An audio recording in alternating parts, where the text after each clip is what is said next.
It's not like the Star Trek.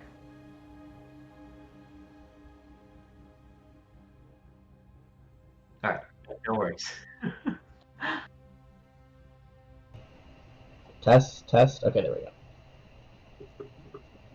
It was working in Discord. My OBS was just like, "What do you mean? You don't have a mic."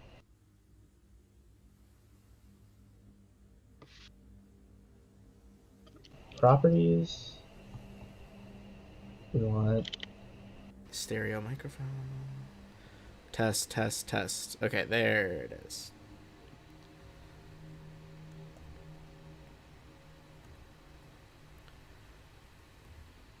All right, let's get into it. So, I mean, there's a lot of stuff that Captain Guppy that you did miss, but I can go into more deeper specifics later with you if you would like. But I'll hit all the general highlights of what happened last time. So last time you guys finished the lovely Horde of the Dragon Queen, which was part 1 of Tyranny of Dragons. This is one of their few like 2-part adventures, 2 different campaigns. So that's the overall image. Oops, not the one I want. This one. Come on now. There we go. Last time you guys finished. There, now loaded in. Horde of the Dragon Queen, which, you know, tons of stuff you guys went through. You started out in Greenest, a small town, being attacked by cultists and a dragon. You fought them off. You attacked a raider's camp. You found dragon hatchlings, which one of them still eludes you, still an egg somewhere. You guys went on a long overland journey, moving between the various areas of the Sword Coast and moving along with the cult, trying to track them down and contain them. Eventually, you guys fought your way to a castle in the swamps, Castle Neartar. That's where Captain Guppy joined you. After fighting through the various cultists, lizard folk, bullywugs, and eventually seemingly allying with a red wizard of Thay, who normally are quite evil, you guys were able to get the secret password and teleport out through the runic circle in the caves below, ending up at a hunting lodge out in the mountains. Fought your way through that, freed a few people, which might benefit you later, killed someone who wanted to be the White Worm Speaker, but is not currently the White Worm Speaker. And then eventually fought your way to the Castle in the Clouds, a floating fortress of ice and stone known as Skyreach Castle. There you guys were finally able to slay Resmir, who is the Black Worm Speaker, one of the 5 chromatic worm speakers of the Cult of the Dragon, who basically run the whole deal. And there's one for each color of chromatic dragon, much like there is one color head for Tiamat in each one. And you guys had gradually discovered the cult seems to want to bring Tiamat, the queen of dragons, the evil queen, just one of the worst gods ever, out of her extraplanar prison back to the material realm. Something that most people cannot abide.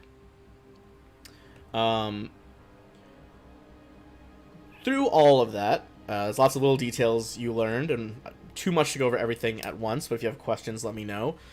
In the end, after you slew her, you were able to fight your way through a fair amount of Skyreach Castle, killing vampires and other monsters. Eventually, you were able to talk with the head giant running the whole affair. He basically started talking to you guys about how he personally is not a huge fan of the cult. He was just helping them in general. But now that things have changed somewhat, and you killed the giant dragon in the basement, Blagothkus, the sorry, not storm giant, cloud giant, seems to be somewhat on your side. At the very least, he did not kill you guys. In fact, he enabled you to leave the castle after he touched down. And with his help, you've determined some of their next plans. You know that somewhere arcanely concealed up in the mountains, in theory, is something that he called the Well of Dragons, where they intend to summon Tiamat. Now, getting there through the defenses and finding its exact location remains to be a bit of a problem. So you guys returned all the way back to Waterdeep, where you met with some of your contacts from last time, just particularly some of the Harpers and like a paladin, who, with all the information you gave them, are trying to plan like a counteroffensive now. But it has been a few days, probably about a week at this point. You've rested. You have got all your stuff back. In the interim, up to you, Nyx, how you think your character would slip away, either quietly or a grand goodbye. I want to leave that up to you. Probably would have just left in the middle of the night. All right. Your midnight caster, your twilight cleric, who had kept you guys alive time and time again, appears to be a quest they are not willing to continue, and they slipped away as they want to do in the cover of night. Any general questions before we start our next campaign? I'm going to bring you to that cover art momentarily.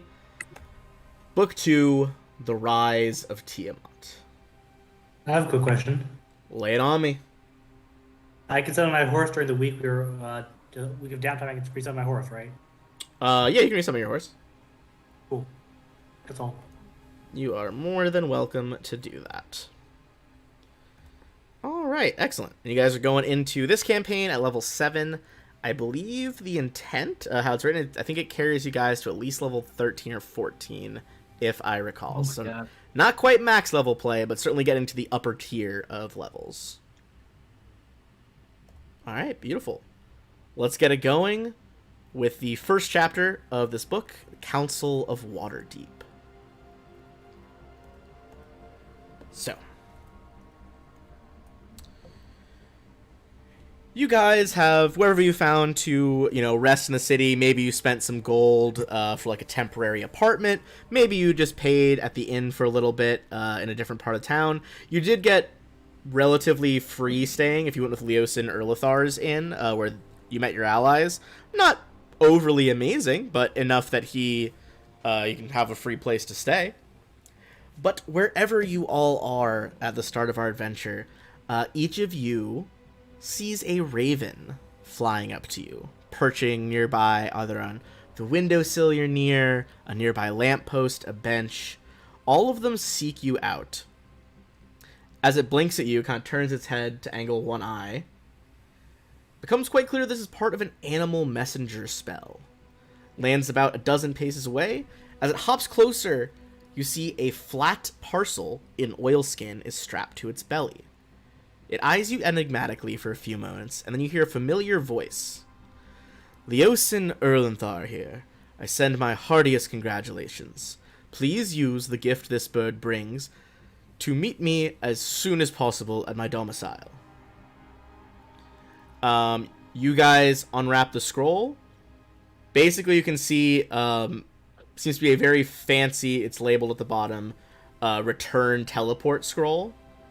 If you put it down and scribe the sigil sequence around it, it should teleport you to a specific coded teleport circle in another part of the city, or if you're outside camping in the wilderness, wherever you might have ended up, it should teleport you to this home. And I will pop up his art for you guys again, because it has been a little bit. Been a whole week since we played. This was Leosin Erlenthar. He was the monk you guys rescued way back in the first book, and is a member of the Harpers, kind of a secret organization that has risen and fallen over the various centuries, but always seems to, at least in theory, be hoping to maintain the security of the realm, preserving historical lore and maintaining the balance between the various factions. As you guys set down and scribe the marks, be it either in chalk on the flagstones, if you're being really cheeky, a knife carved in the wood, perhaps the rogues do, or even if you're drawing it out in the dirt, you lay the circle in front of your runes, and with a blue flash of light, all of you are gathered once more in front of the Harper agent, Leosin. Greetings. It's good to see you all again. I trust that your stay in Waterdeep has been without incident. Yeah, I've just been hanging out at the temple, doing some training. It's good to see you too, though. A pleasure. I'm quite glad that you could continue your training, as, from what you've told us, sounds like the threats are far from over. Indeed. Now, I called you all here because a council is forming. The most powerful factions across the Sword Coast, well, they all recognize the significance of Tiamat's possible return, and they are willing to coordinate and cooperate with each other to prevent it. The problem is what the degree of that cooperation is going to be. These groups are rather disparate, and some have even been in conflict in the past. But perhaps the old adage of the enemy of my enemy will hold true. That being said, these factions have sent delegates for these meetings here in the city. It is my wish, considering all you have known and the wish of the groups involved, that you will come to some of these council sessions as we plan our next move. You are not obligated to speak or participate in them, but at the very least, I hope you will come and observe. Happy to. Is there an open bar? Pausing considers, well, it is in one of the high aristocrats' mansions, so in theory, they said they will serve victuals and light refreshments afterward. If I know some of the lords in the city, I imagine light refreshments, at the very least, will be wine, if not liquor and spirits. But that will be post-session. Alright. I'll check it out. Indeed. Kind of inclines his head to you. All right. And so begins another campaign of me having a scorecard of how you guys do with factions. I swear to God, I have so many campaigns running that all have like, oh, you want to gain favor with factions? Here's a complicated flowchart, my guy. All right, though. Does any countries with any questions before we head to the Lord's Palace?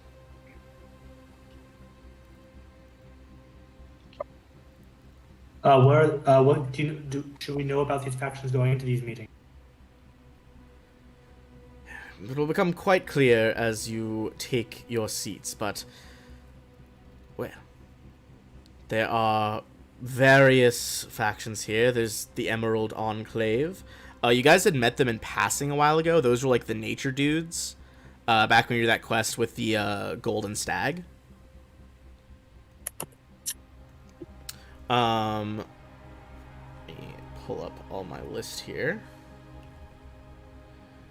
Alright. The Emerald Enclave will be there. The Harpers, myself included. The Order of the Gauntlet. You guys know that's the Paladin Order you guys have worked with in the past. There's a selection of dignitaries who I don't believe you all have met with before, but Lady Laeral Silverhand, Dagalt Neverember, Connard, Braun Anvil, King Melandrake, Ulder Ravengard, and Terran Hornblade, and Sir Estevil. Good old Sir Estevil. Indeed. I guess my next question is, what should I not say in order to not offend anybody? Oof. He kind of thinks on that. Well, the variety of people here, in my opinion, odds are you will offend someone with a variety of opinions in play. I've never Speak offended from the anyone. heart and do what you think is right. If you think you are losing a faction, we can confer in between councils and see if what we can do to bring them round to our way of thinking. Although you mentioned, good old Sir Isteval, Darval, you may find common kinship with him. He is a paladin. I look forward to meeting him. I'm sure he does as well. Hasn't he already met himself? Quite. And you said you didn't want to speak at the council? It was a quick wit. Alright. In that case, let us prepare for the first session. Close that on the stream. Okay. It's a very roleplay heavy first part. We will get to roles momentarily, don't you worry. Having accepted the invitation to the council meeting, all of you lovely adventurers are received warmly at the Lord's Palace. This amazing city of Waterdeep, city of splendors. Everything is extremely gilded and over the top at the peak of the city here. Once inside the Lord's Palace, you all are escorted to a secret council chamber deep in. The outer galleries, currently, are packed with nobles engaged in heated debate, and the guards are wearing livery from city-states across the north. Erlenthar himself is not going to engage in the direct council discussions. However, he kind of directs you guys over to one Romalia Haventree, who unfortunately does not have a direct art, but is a elf. All right. So Romalia gets you guys settled and begins to advise you all on just who is who, points out the dignitaries so you at least recognize them. As this is happening, we are going to cut over to Nyx really quick. All right. Nyx, you also have been invited here, although not by Raven.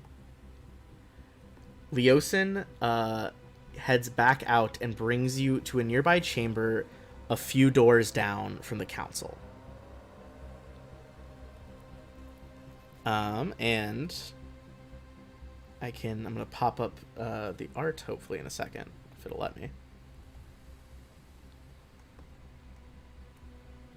Well, guess it does not want to let me right now. Excellent. I'm glad you came. Sethra, if you would like to describe your character, I will then try to put an image of them on this map, even though they are not wanting to appear.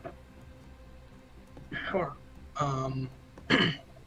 Sethra is a air genasi who is medium height and has a kind of wispy, long white hair.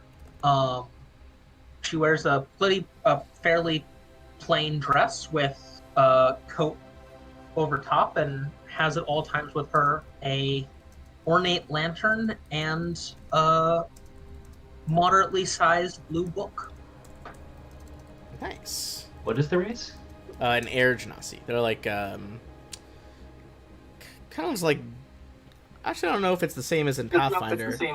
But similar to like the Oreads and Undine and Pathfinder, where they are like descended from elementals and stuff.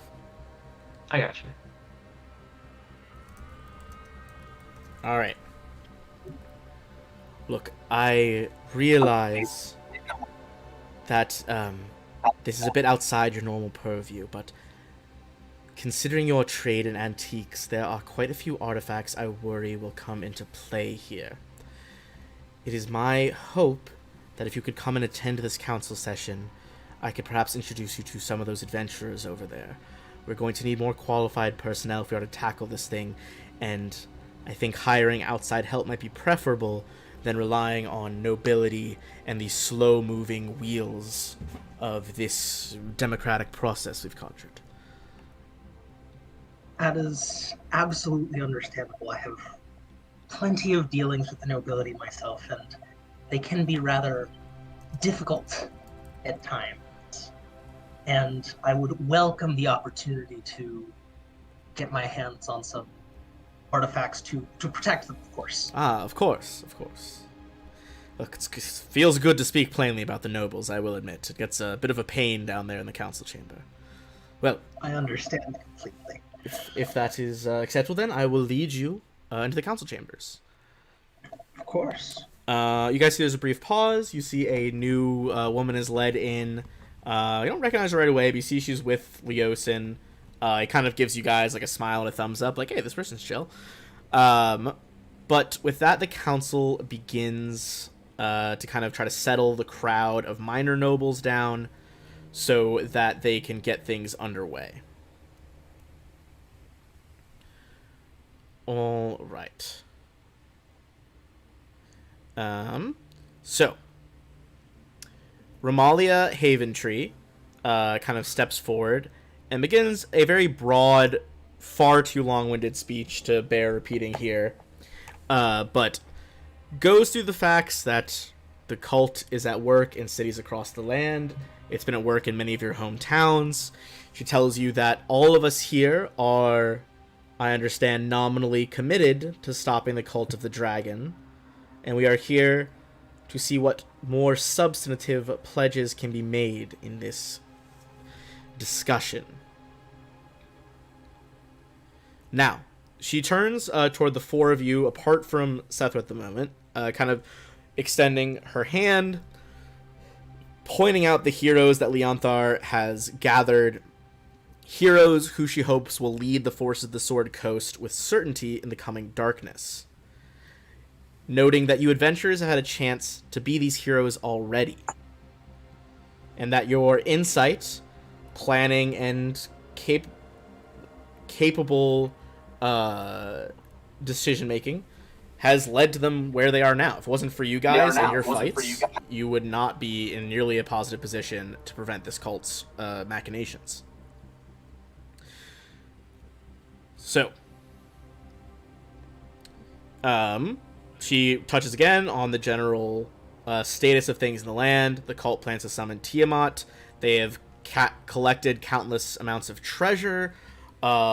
Luckily for them, the giants you convinced sailed away with a lot of treasure, and that they're now keeping under lock and key in Skyreach Castle, hopefully slowing down the Worm Speakers and the cult in general. She makes notes that all the Worm Speakers, there's currently only 4 out of 5 because you killed Rezmir, and that they all still have those powerful mask artifacts. And regretfully, when you guys killed Rezmir, you had to run very quickly, and it seems her mask was teleported somewhere. So in theory, it's still out there. It could be providing someone else with its power.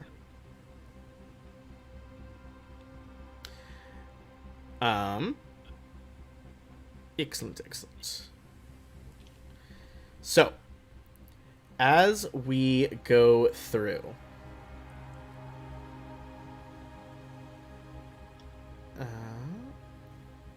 sorry, give me one moment. I'm going to pop up some of the council members here.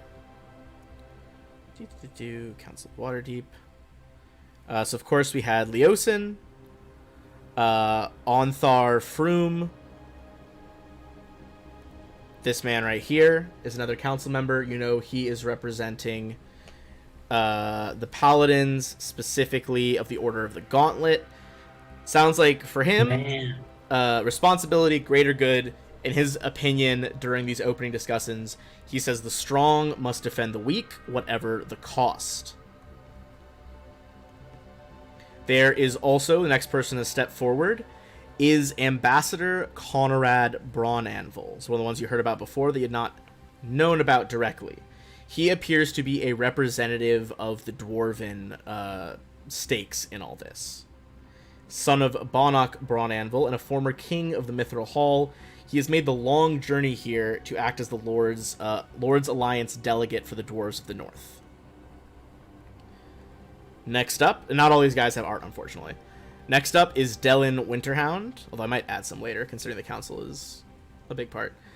Delin Winterhound. This person steps forward. This is a half-elf.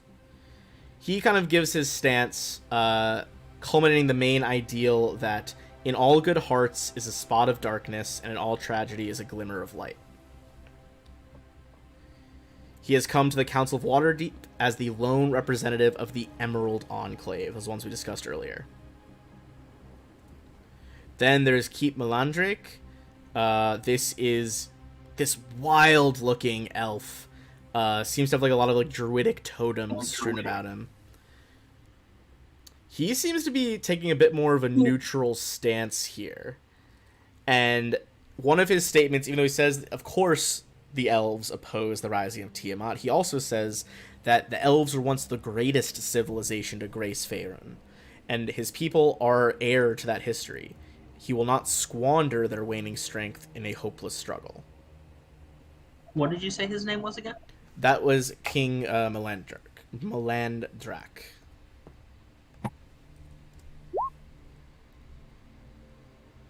And I can put the other names in as well. So there was... so he's elves. Then there was this guy, who is Emerald Enclave. Let's put like the new guys you've never met before. And then this was the other new one, Dwarf Representative.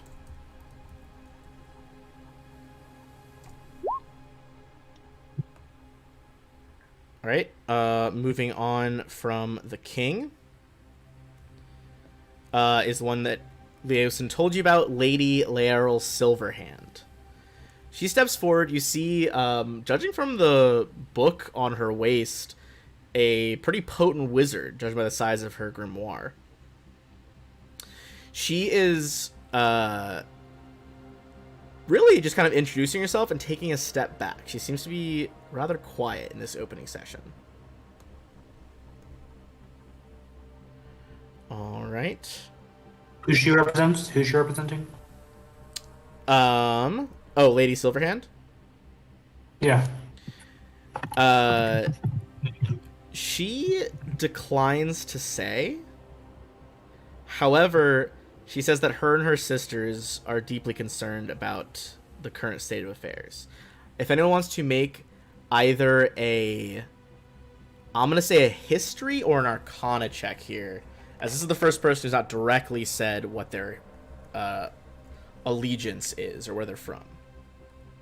I mean, garbage at both, but I can't try. 14's not bad. 14, 19, alright. Ooh, coming with a nat 20.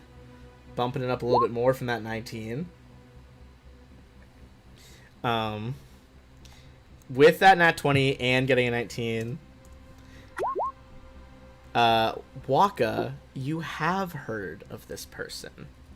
And in fact, you think that she might be one of the 7 sisters. 7 sisters were 7 immortal women, all chosen of the goddess Mystra. They are all supposedly insanely powerful spellcasters. They often seem to be kept out of the public eye, but if the 7 sisters are getting involved, it's clear how serious things might be. Can I roll religion on their goddess? Yeah, you roll religion on, now that you know. 18.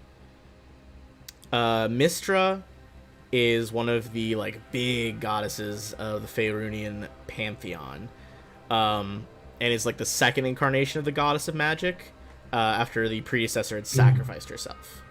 She's also known as the Mother of Magic, the Lady of Mysteries, Our Lady of Spells. Cool.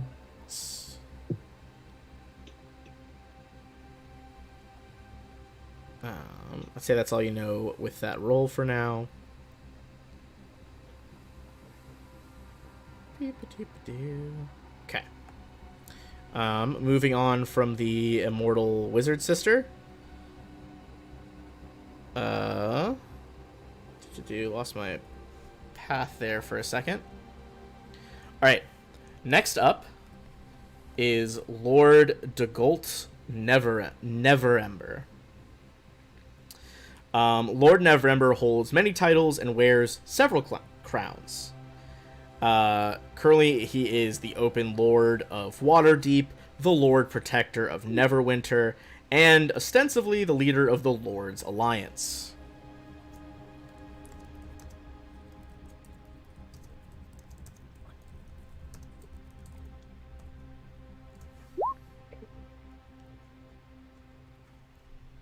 His general, I'm trying to give them all just like their brief ideal because there's so much information on all of them. His general ideal seems to be that the commoners need a strong leader to protect them, and they need those leaders to do whatever must be done, even when it could be distasteful. Next up, we have Marshal Ulder Ravengard.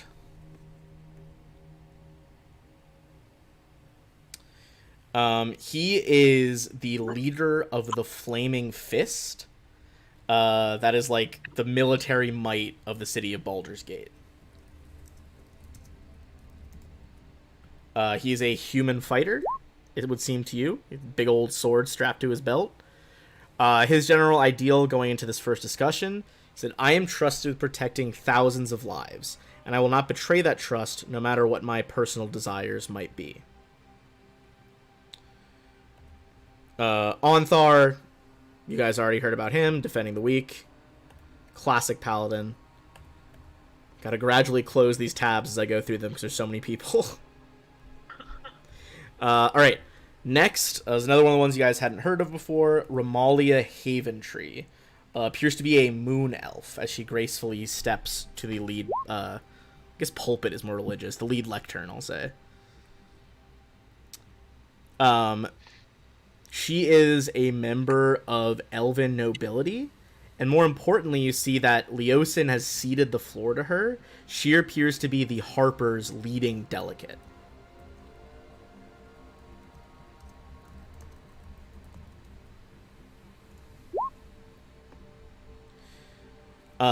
And she paints a pretty clear picture. She says, our failure would spell an end to all beautiful and honest things in this world.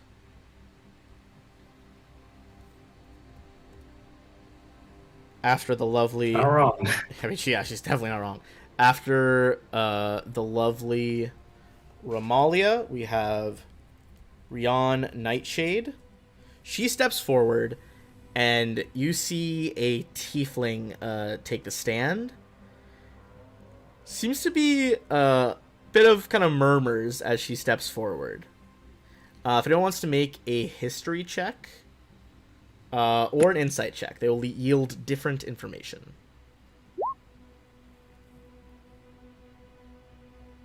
Well, I'm a historian, so... I mean, hey, part of it. Insight, you see... Munda, what Darval sees is that, like, people are both, like, respectful of her as she steps forward, and seemingly not upset. They seem scared of her.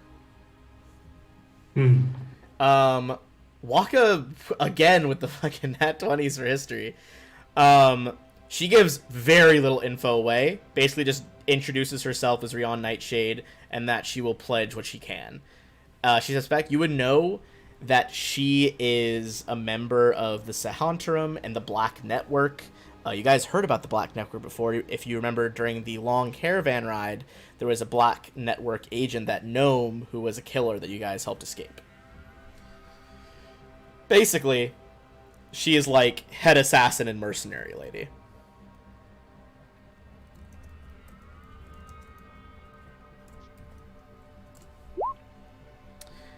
Alright, we are almost to the end of the people. We're getting there. There's two more. Next, and this guy actually does have some art, is the one that Captain Guppy seemed interested in, I've made the joke about. This is Sir Istaval. Sir Istaval is... I thought it was Sirith Taval. Oh, like Cirrus, like the name? No. Sir Space Istaval. He is a knight. He has in fact been knighted. Okay. Sir Istaval is a former adventurer and a purple dragon knight of Cormyr. Pretty dope. But his general consensus is, against Tiamat, we stand together or fall alone. Who will stand with Cormyr?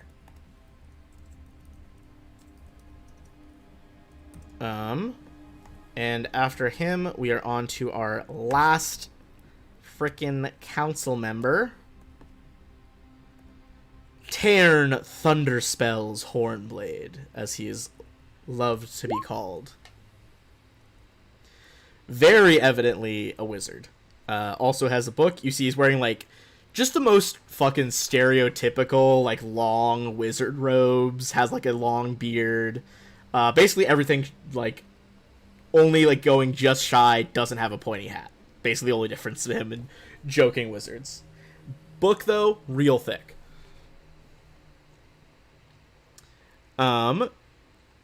He looks just beyond fucking ancient. Like, he looks like an old man, and even in that, you think he's far older than probably anyone else here, maybe even the elves. Maybe not the immortal Seven Sister, though. If everyone wants to do a history check on him, maybe see a bit more info on that. Walk up here with that 20. If you get a third one, that would be actually absurd. That's the 1 in 8,000. We're already at 1 in 400 with the doubles. Yeah. Yeah, I don't know if we'll ever get to 1 in 160,000 again. I have like 10,000 hours on Roll20. I've like never seen it happen until that day. It's actually absurd.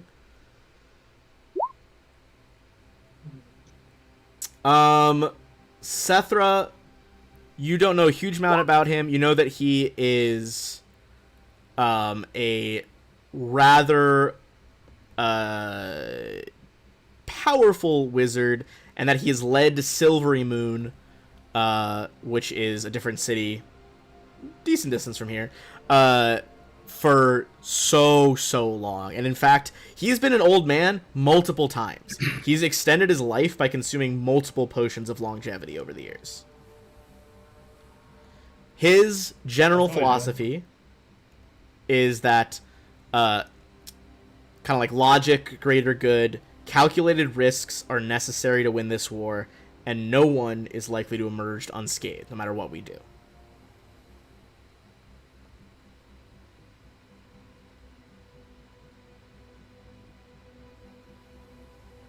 All right. Any questions? That was a lot of information. Any questions on that? You don't have to have questions. It is optional. No, I think I just want to see how things develop. I don't think we have questions. All right. If that is the case, council deliberations kind of start out of the way. They don't appear to be directly addressing your guys' positions yet. Just kind of getting a general air out there based on the opening intros. Remalia Haventree, this is the representative of the Harpers. You guys have worked closest with the Harpers before. No 3 nat 20s for me. A tragic loss. She talks about how when the fight against the Cult of the Dragon first started in recent years, she encouraged all of her Harpers to focus their energy on the cult's activities and its most powerful members. She informs you guys that some of that has been rewarded. You guys had previously heard about the true bearer of the White Dragon Mask as you killed the pretender of it, which was Varum the White. He's a dwarf and representative of the White Dragon's power within the cult. The good news is they seem to have tracked his whereabouts. Namely, that Varum the White appears to have... Hold on. Why is this jumping around?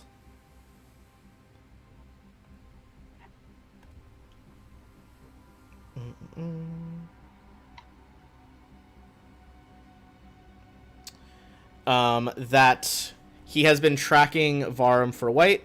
Leosin says most recently he has been spotted in the vicinity of Boreskir Bridge.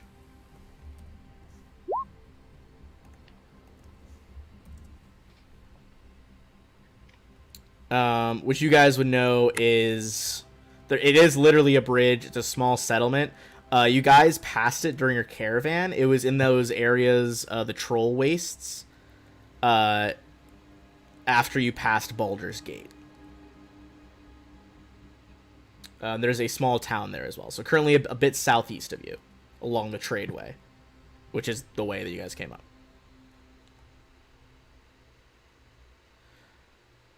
If she kind of like nods, Haventree nods to Leos, and he steps back. Well, that could be a very important first step. If we could capture Varm the White, get him to talk, we could learn more about what is happening here. She looks around the court of nobles here from all walks of life. This may be our first session, but I trust now we are all quite aware of not only the possible end of Tiamat coming, but the risks and factors already in play. Now, I say we should begin our discussions. As she starts talking, you guys hear a very distant sounds like a war horn or a hunting horn, except it doesn't just sound like it's in the distance. It's almost like it's this low background, low level, like thrumming noise, even here deep in the chamber. Does anyone else seem to notice it, or just us? Everyone notices it. They'll start looking around rather confused. Give me a perception check as you hear the beginnings of the thrum.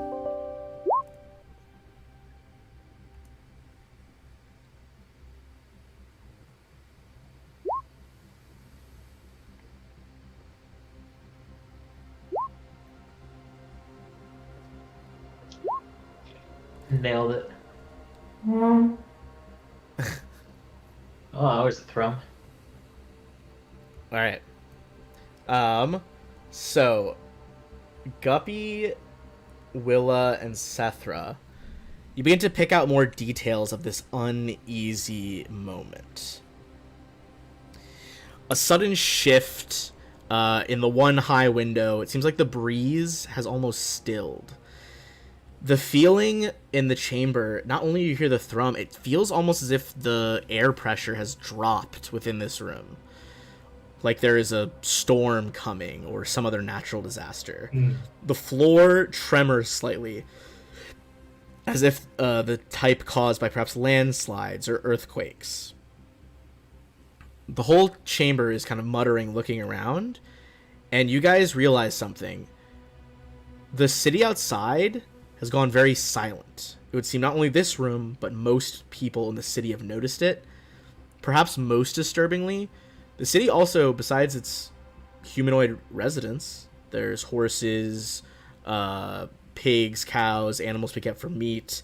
There are birds, dogs, giving off just so much noise that you don't really think about it until it's suddenly not there. And the three of you realize that there is not a single noise from an animal going on in the city right now.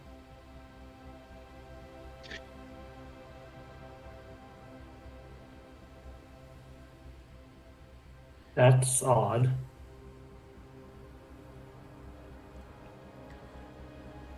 You see the head of the Harpers look around.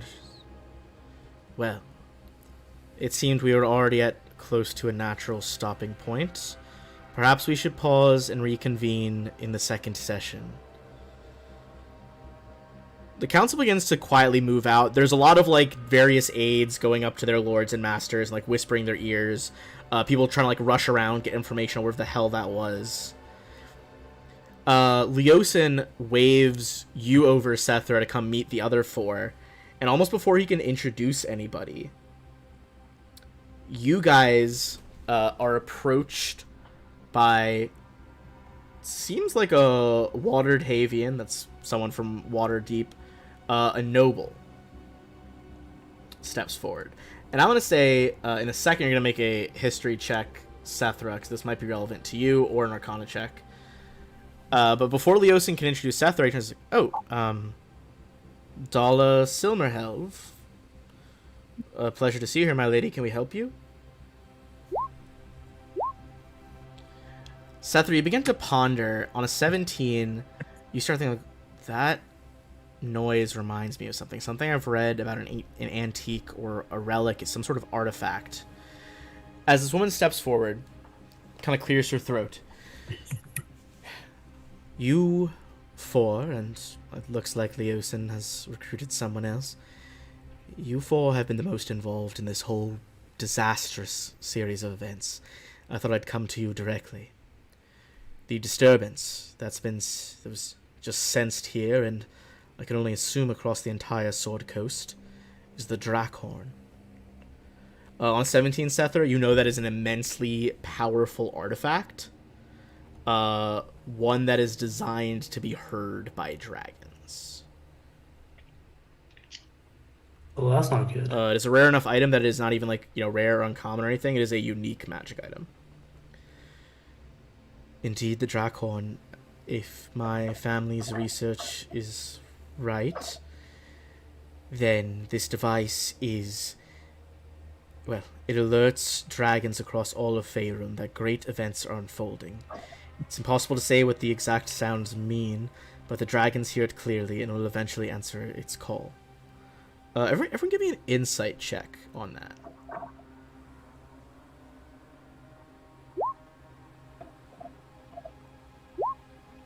Some solid starts. Is insight sense motive? Yeah, it's like sense motive. Okay. I'll see what Waka gets. Darval, you're already gonna get some information out of this. Waka, you might see a little bit more, depending on your roll. But Darval, at least what you notice right off the bat. Okay, Darval and Waka will notice the same, I suppose. When Lady Silmerhelve was talking about how, like, in her research and, like, work with her family, she thinks this is the Drakhorn. That seems to be a lie. That's not how she knew what a Drakhorn was, and she seems to be purposely obfuscating that fact from you guys. Fair enough. I'm not saying anything about that, but I will say to her, great events are coming, but they will not be in the favor of our enemy.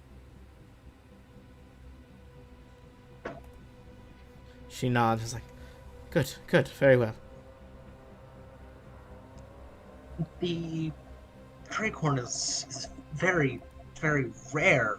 You wouldn't happen to know how it came to be in possession of whoever it is in possession of, or who that is, would you? If your family has done copious amounts of research, as you say.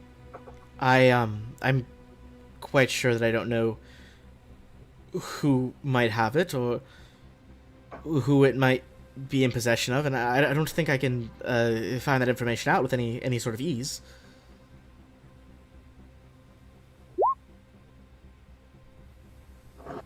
Well, if you find out at some point and you want to get in contact with me, I would be happy to look into it further for you. Jedi mind. That's very generous of you. I think I've seen your work with other nobles around. You have a good reputation in business, at least for finding rather rare items. I will, of course, contact you if I know anything. Waka, you think there is a lie in her words. It is not that she really doesn't know who would have it or how they would have it, but the lie appears to be that she wouldn't be able to find out that information. She seems to want to hide that she does have a way of finding that out.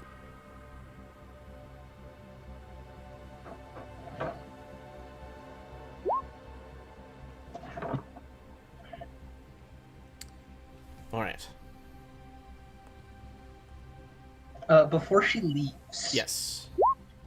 I'm just gonna tell her, if we find it, I would feel remiss not to contact you, because you say this is something you've done a lot of research into.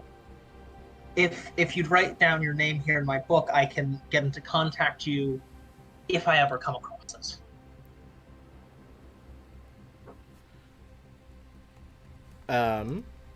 Just, I will pass you this information. She writes it down. Okay.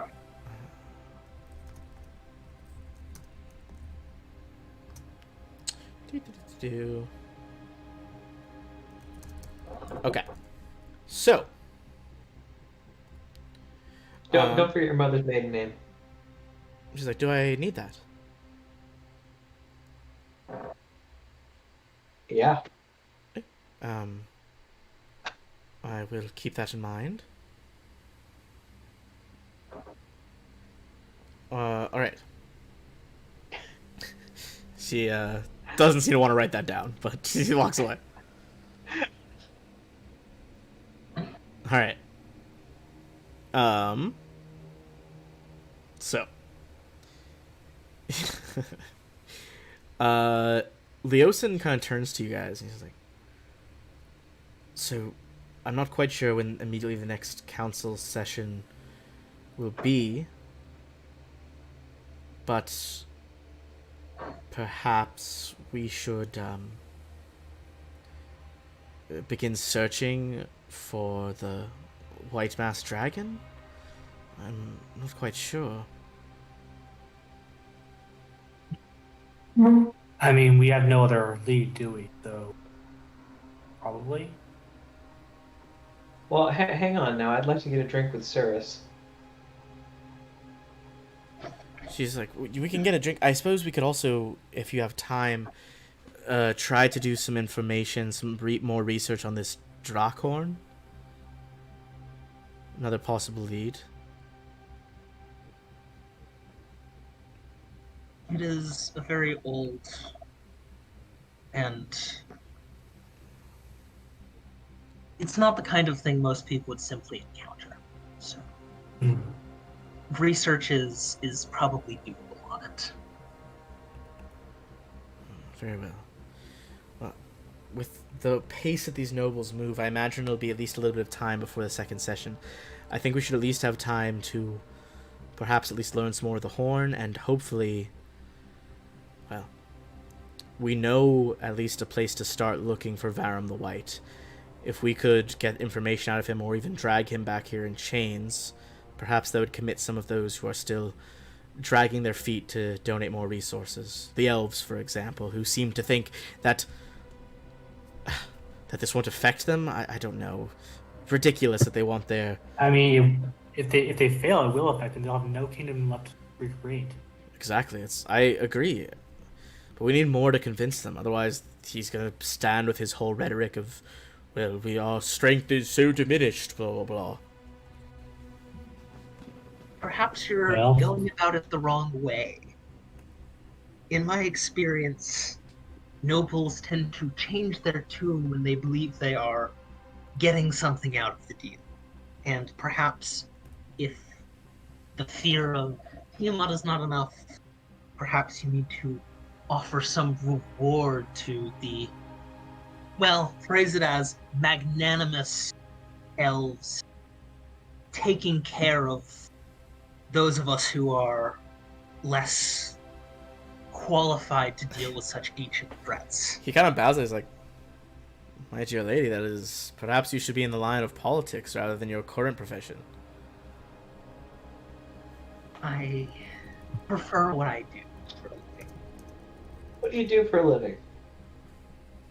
I sell items to people who are looking for them. You happen to sell any dragon horn things? No. Though I imagine it would fetch quite a sum of money. You think, yeah, it would definitely fetch a shit ton of money if you could sell something like that. So hopefully in the future, I will get the opportunity to sell it. I see. I feel like an item of that magnitude and nature would best be kept under lock and key. Once we find it, then just sold to the highest bidder. Leosin kind of chuckles. He's like, well, as long as the current cult doesn't have it, I'm not particularly upset.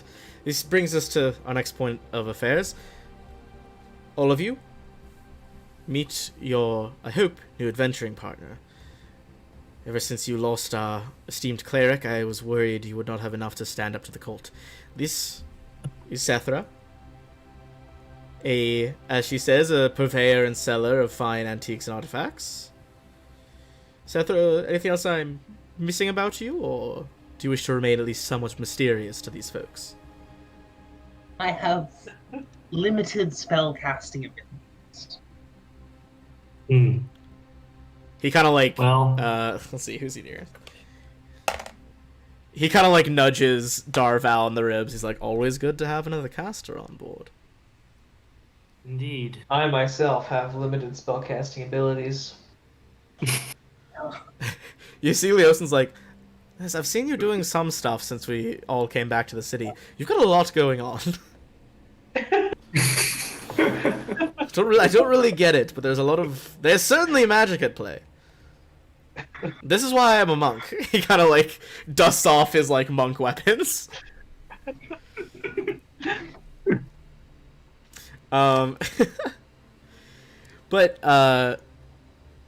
with that in mind, he kind of is making these introductions. There seems to be a few things worth investigating right now after that first session. Really was kind of a lot to set the stage, but you're introduced to a lot of major players. You could try to like talk to those players. If you have any plans that you think might benefit from additional benefactors or people you're trying to sway, you could get involved with them. Seems like some more information might be worth gathering about this Drakehorn, see if you can kind of pin it down. As well as you have a location of at least one of the 5 worm speakers. Hopefully only 4 that are left. You guys are kind of, at least at the moment, optimistic they haven't replaced the 5th one yet after Resmir's death. I want to go to Sir Istavil and introduce myself. Yeah, I want to go to Sirs too. He's a ball. I mean, hey, he's got the art. Clearly is a force to be reckoned with. Let me pop. Clearly the antagonist. Confirmed. Sir Istavil is Tiamat. How are we all led so astray? Should have known it was the lawful good male human paladin was Tiamat this whole time. All right, you stride up to this. Had similar experiences to you guys. He used to be an adventurer, although it sounds like now he is a protector of Cormyr, which is also known as like the land of the purple dragon, the forest country. It's like an independent nation. Seems to be a knight of their realm as well. Oh, hello there. Hello, I've wanted to introduce myself to a fellow champion of those who are good. Long time no see, Sirs. Do I know you? You don't remember me? Count Guppy? He sounds like Your dear friend? I don't remember a count. I did hear tales that there was a raider near our country who had been gathering some supplies to himself, including quite a bit of drink, who had a similar sounding name. Any relation? None that I know of. Do you want some pot? What do you mean? I pull out one of the pot. Oh, this is for releases smoke, I imagine? Yeah, it's for a good time. I don't like really back in the day. partake of such things. Maybe that's why you don't remember. Perhaps. Too many good times. He shakes hands with Darval. It is good to see another champion of the gods and a knight at arms, as it were. If you want my opinion, at Likewise. least one of these folks should have knighted you by now, considering what you've done, but good to have you here. Well, I wouldn't object to a knighting, but there's work to be done. Maybe down the line. Yes. Well, at the moment, I confess I'm at least a little bit at a loss. You see, my allegiance is somewhat to Cormyr, but I have also been largely placed in charge of the nearby settlement of Daggerford. That's a lot of people looking up to you to protect them. Indeed, but Heavy burden. don't have many resources to commit being in charge of a small city. I can try to recruit some of my friends back in Cormyr, but it is not a guarantee. I understand. As always, any contribution is appreciated. Indeed. We face a foe who could easily wipe us all off the map. And might wipe the map out with us. He nods. You see he kind of pushes off the wall he was leaning against, and you see a little bit out of sight at first, he has a cane in his left hand, and he seems to have a limp as he steps toward you guys. Don't I know it? Look, I've killed several dragons in my time, but they're a tricky bunch. He kind of taps the side of his leg with the cane. Damn thing. It resists magical healing from a dragon attack, but, well, I did get my own back in the end. He holds up the cane. Give me a nature check. Nature.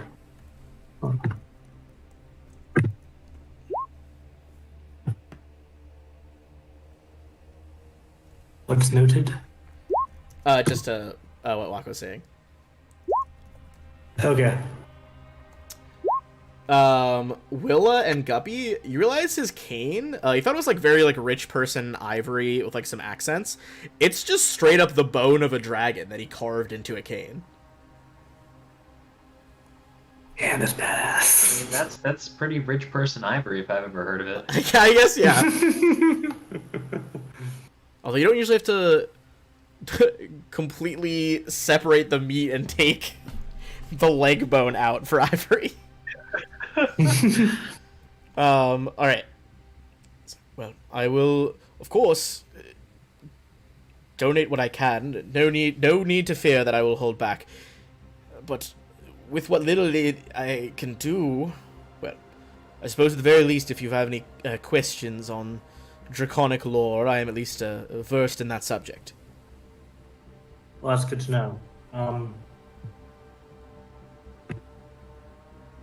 I'm gonna lean in a little closer to him and say, honestly, one of the best things you can do right now is try to convince some of the others to help out. You definitely seem to understand what's at stake here, unlike some of the more pretentious of this group. We have a lot of work to do, but the more who can help out, just convincing others to aid, the better. He nods. I've already spoken some with Onthar Froom of the Order of the Gauntlet. I imagine you already know he supports you. He speaks quite highly of you. But I will talk with the others. He is a good man, and I have a lot of faith in him and his word. I see that you have some dragon paraphernalia there. Would you happen to know about a horn thing that calls dragons, many of them, to one spot? Let's see. I've heard it's very expensive. His eyes kind of widen a little bit. He's like, of course, that would have quieted all the animals that heard it. You speak, of course, of the Drakhorn. Of course.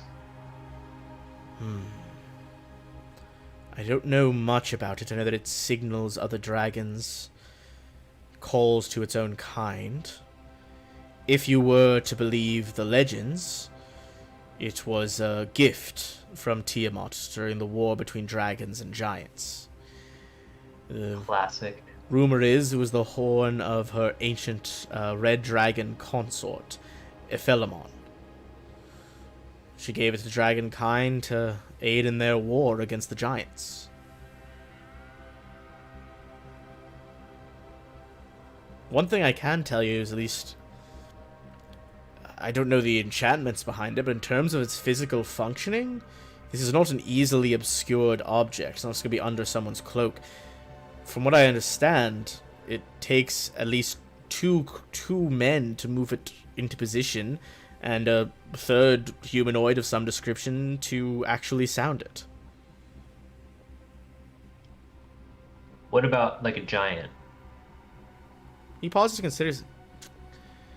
Even the giant, perhaps an extremely strong one, could do it all alone, but I would imagine some giants will have to have one of them hold it while the other sounded the horn. And Faye? Faye. I admit I'm not well versed in any combat with Faye.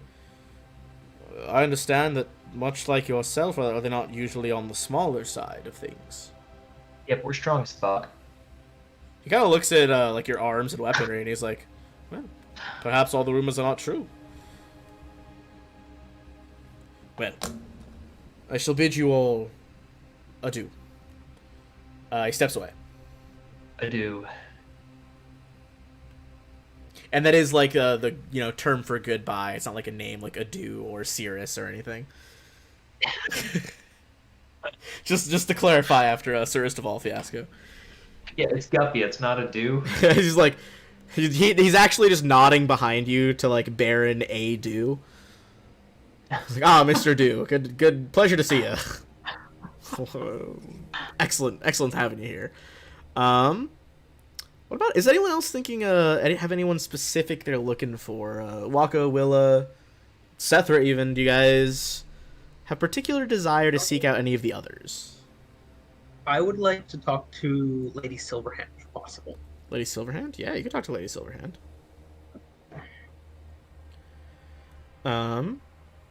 Pretty quick to find her. You see, of the lot of them, she's actually kind of engaging with conversation with people right now. Has like this very like elegant kind of like tinkle of a laugh as she tells a joke to some of the people around her. She turns around, her like silvery robes seeming to like trail a bit too long in the air, like there's some of the weird magical effect going on. Oh, you all are the heroes who stormed the Sky Castle? She kind of says in a breathy voice. I was uninvolved, but the rest of them were. Well, pleasure to meet you. It's a pleasure to meet you too.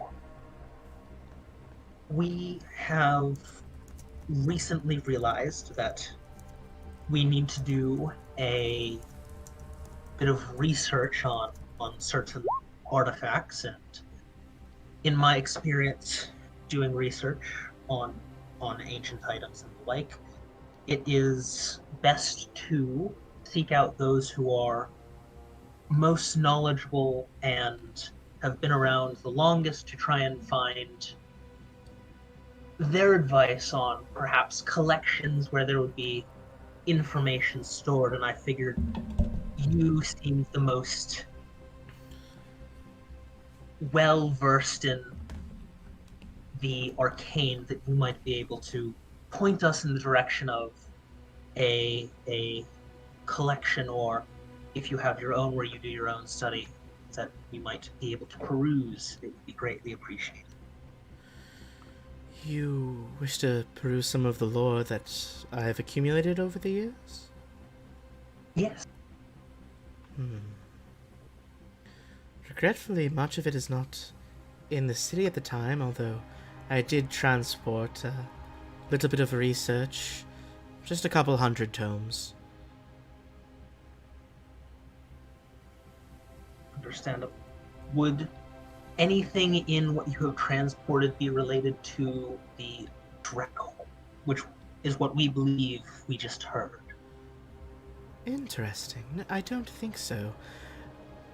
There was a fair amount about Tiamat and the rage she will bring to the material plane if she comes through, etc., etc. But a Drakhorn, it does not ring a bell.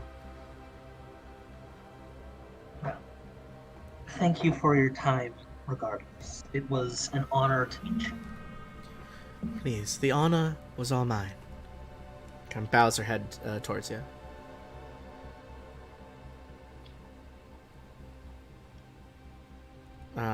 Alright. And Walk and Willow, was there anyone you were trying to get a hold of here?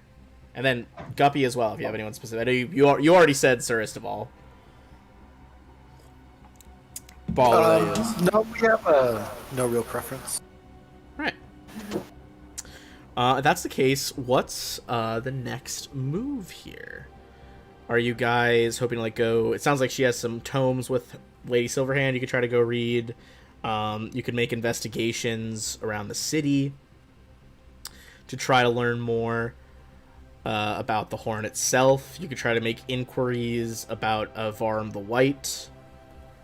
What are you thinking?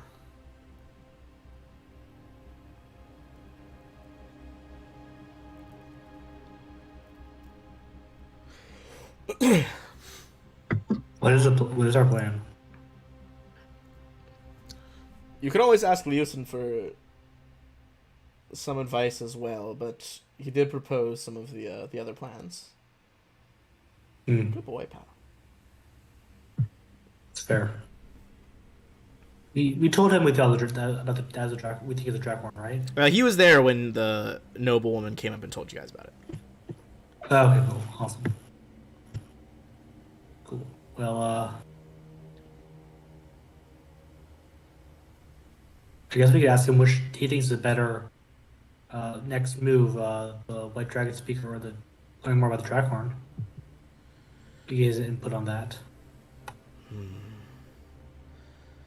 Honestly, it's hard to say. I think if the horn was off the board, perhaps that could stop their general organization into an opposing force, but the chance to kill, or at very least interrogate a worm speaker is pretty big as well. I would say, in my opinion, perhaps investigate the horn first. Okay. Alright, that sounds like it would be a nice, enjoyable time. Fair enough. Can I use Farscribe to quickly cast Sending at Dala Silmerhelm, or Silmerhelm? Yeah. Yeah. And I'm just going to say, may we peruse your family's research on the Draghorn. 10 words, very efficient. You got 15 left if you want to, like, read her a poem or something. No, I'm fine. Short haiku. You get a brief response to your sending spell. It says, come by my home on West Frost Street this evening at 7:30. I will gather the relevant texts. Yours truly, Dala Silverhelm. Wonderful. She had like 4 left. She was gonna, she gonna waste words? Yeah, you basically get this extremely formal thing. It's like, come to her house on the street. Very easy to find the street. You guys don't need to make a check about it. You can just ask anybody around. To meet her at 7:30. Wonderful. Cool. So were there drinks? There's drinks there.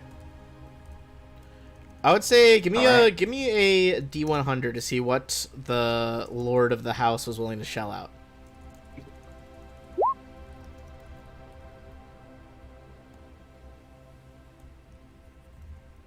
60. My roll 20 started lagging there for a second. 60 you said? Yeah. Yeah, you see, it looks like they didn't have any like actual spirits out, but there's a lot of like very fancy wine. Looks like old dusty bottles being uncorked, passing around with. You think presumably normally be a lot of gold to drink these, but you're able to grab a few glasses pretty quick.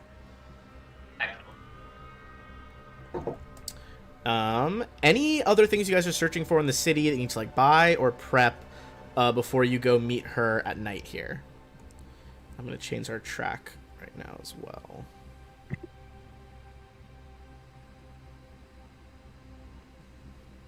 I guess I'll just try and get Leosin and the other party members' signatures for my Farscribe page. Your what? Leosin puts it down for sure. Lets me cast Sending at Will through my... Oh, yeah, I'll put it down. very cool. All right. Well, you're not getting my mother's maiden name. I don't need it. But thank you. Always good I to love clarify.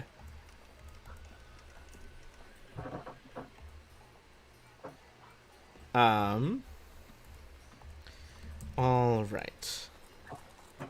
I'm going to, I think, just pick one of these really quick.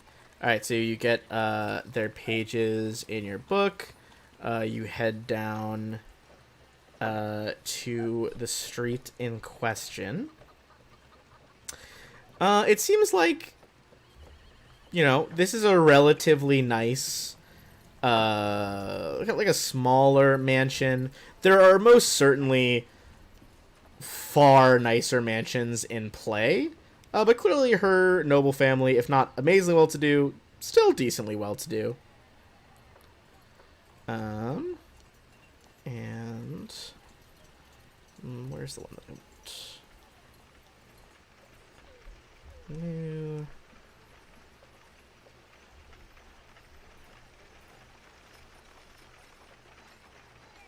Alright, we're gonna use that. Alright, I chose this for Dala Silverhelm because I like the short hair look. So Dala, in the red and gray of her family, meets you guys in her study. And there's lots of books around here, but as you walk in, she's like, well, I have more information if you would like to hear it. Gladly. Excellent.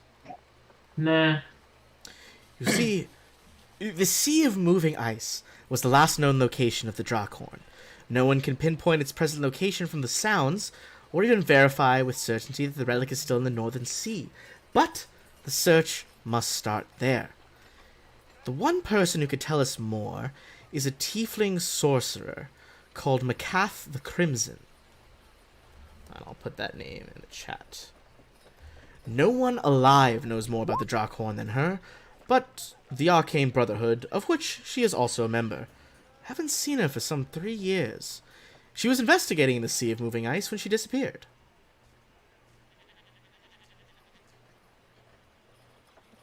I thought you said that you didn't know where it was recently. Wait, that was its last known location. I don't know where it is presently. I see. Well, understandable. And do you mind if we browse your research a bit? By all means, go ahead. Are there any tech on the Drakhorn?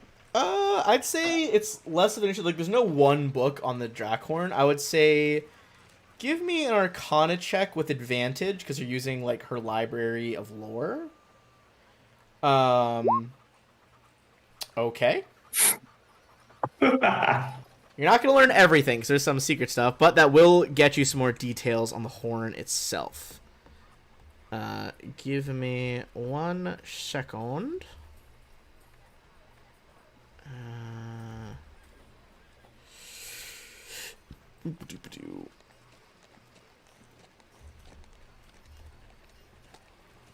Okay, the Drakhorn. First of all, I'm just going to edit this page so you can't see all of the shenanigans yet. But you do stumble across in an old text a sketch of the item in question.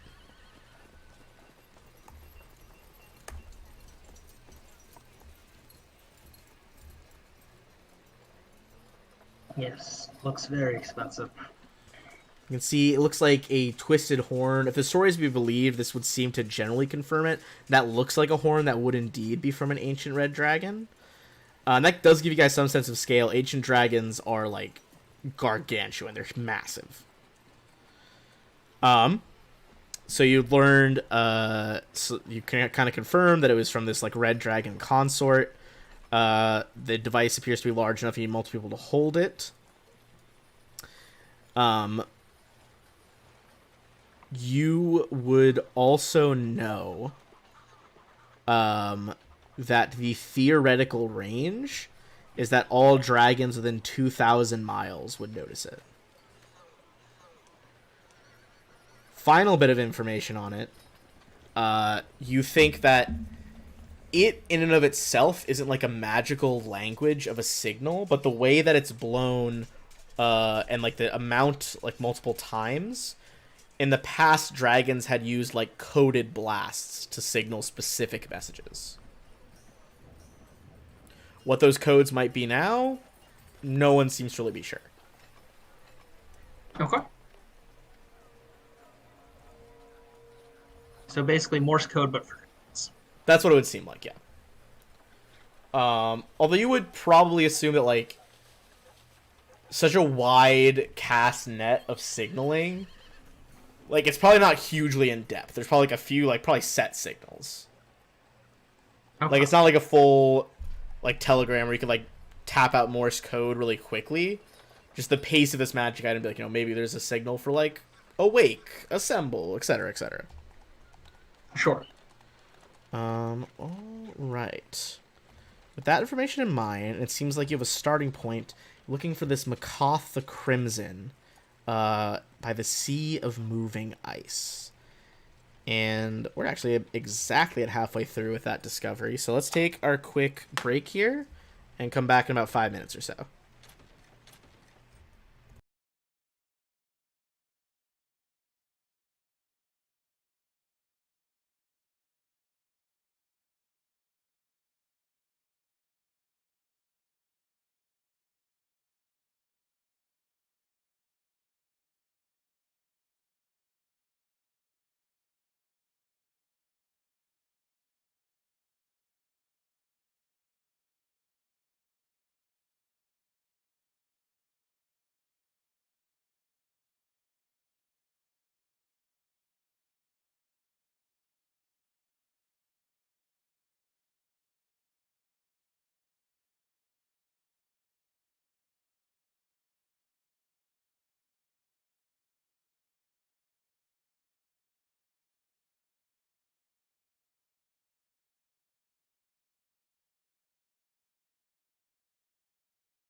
Me too. Rally the peoples.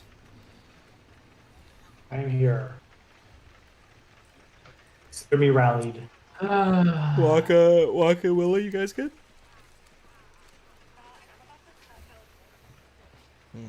TikTok. Okay, cool.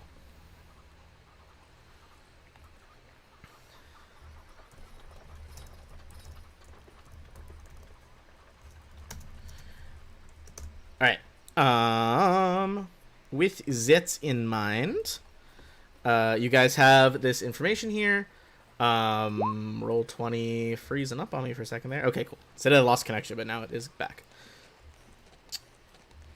All right. So, are you guys checking in with Leosin, or are you heading out to investigate the Sea of Moving Ice?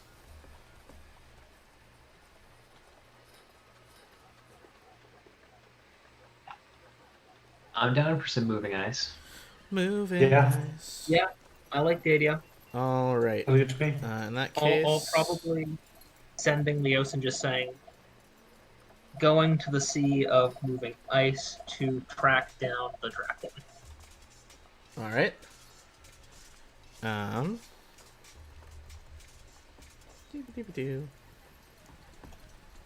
What are all our locations revealed? Because it's a new map right now. Goodness. All right. Basically, reveal some of the information. I can fix this later.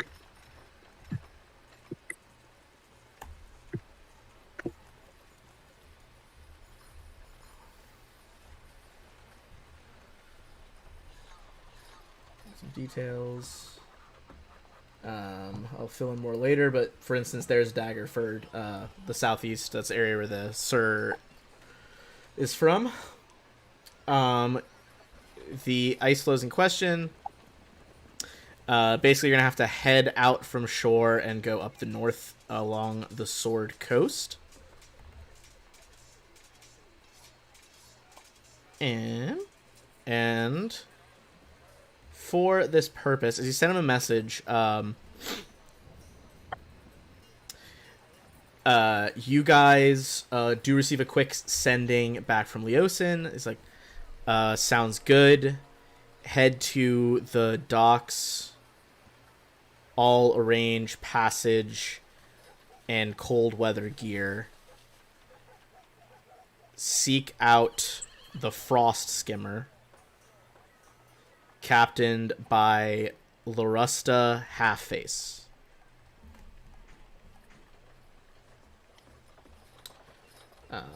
And as you guys head to the docks, you very quickly find the ship in question, with Frost Skimmer written on the side, spelled like so. Pretty easy to spot the captain. He is called Halfface for a reason. The right half of his face looks like a scarred ruin. Looks like he suffered some pretty bad frostbite while during his years on the Sea of Moving Ice. Usually he's got a leather hood up, but sometimes you see a little peek of it. Apart from that, though, he seems to Is be... that something that can be Go ahead. magically healed? It would be more of like a regenerate. It'd be what you would need at this point. Wait. Which, to my knowledge, none of you guys can cast.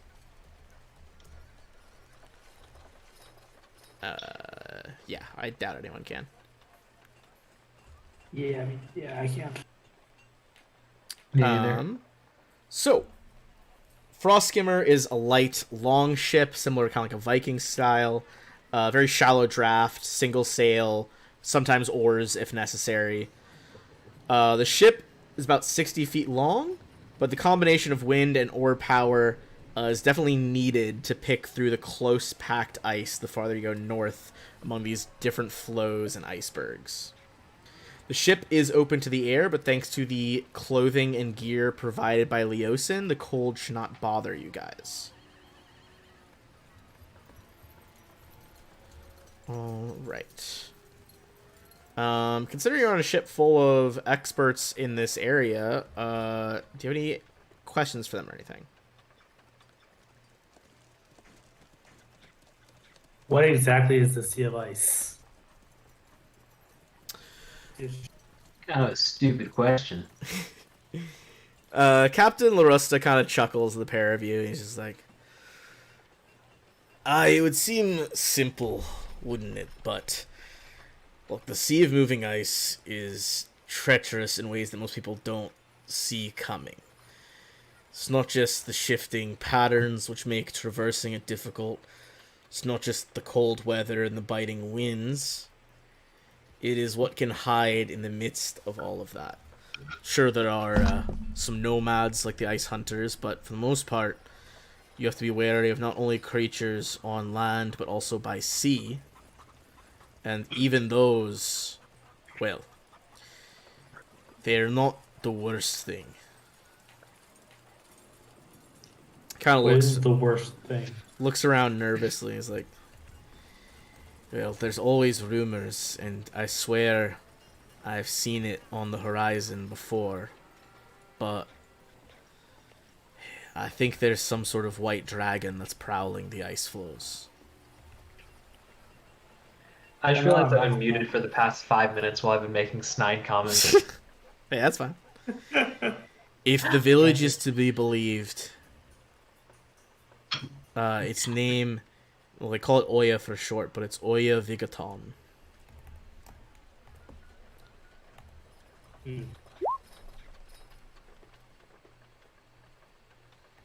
Well, we happen to have a little bit of experience with white dragons. Killing one ourselves, but keep Aye, your eyes open. Hopefully, we won't encounter it. that's, well, if you killed one, I guess perhaps it won't be as much of an issue as I thought. Look, just keep an eye out for him. They call him the Old White Death. And to be fair, we got pretty lucky against it. Multiple nat 20s on sneak attack. It's fair. Alright. Now, if you were to go looking for someone out in the Sea of Moving Ice, where would you start?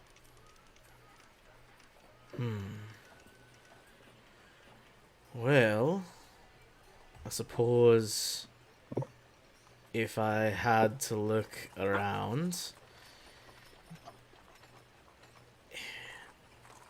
they're gonna be a bit antagonistic, but maybe if you could find some of the ice hunters. They'll often travel by dog sled, or they paddle sealed hide boats called kieks across the frigid water. They worship totems of strange animals, animal gods, the grey seal, grandfather walrus, the great white bear. Can I roll religion on this? Do I find about these? Yeah. Nope. Unsurprisingly, never heard of them.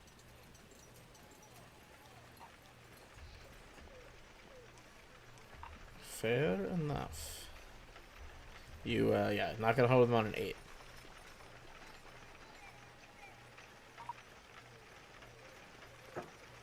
Alright. It's like, look, I'll drop you off where I can. Or, if you wish to search by foot, it might be easier to find an individual. I could stay with the ship, but it'll be difficult. Your best bet might be just keep searching yourselves.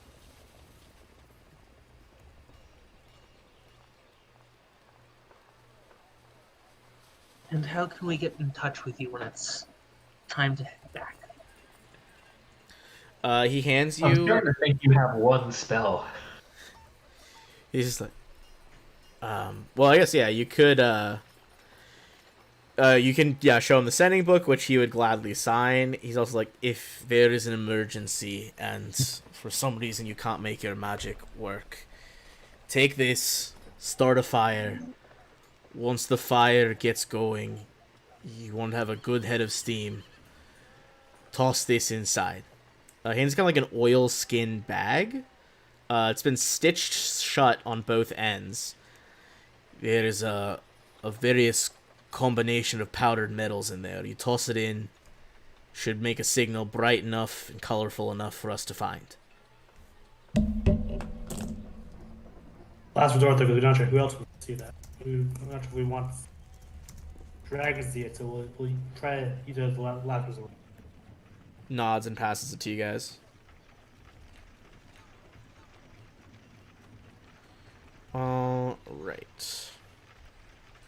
right. Cool.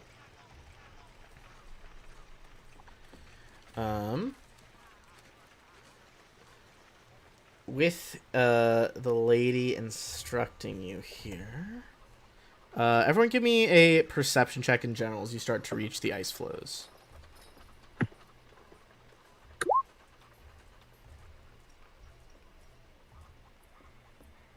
Looks like ice.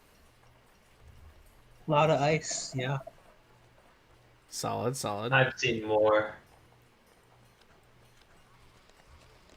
You've seen more ice, yeah.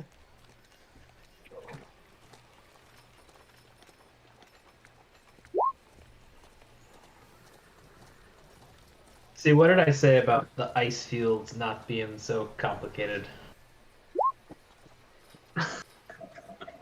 I mean, looks like ice, yeah. All right.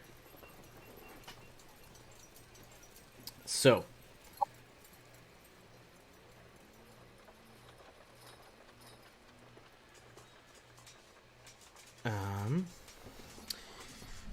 you guys,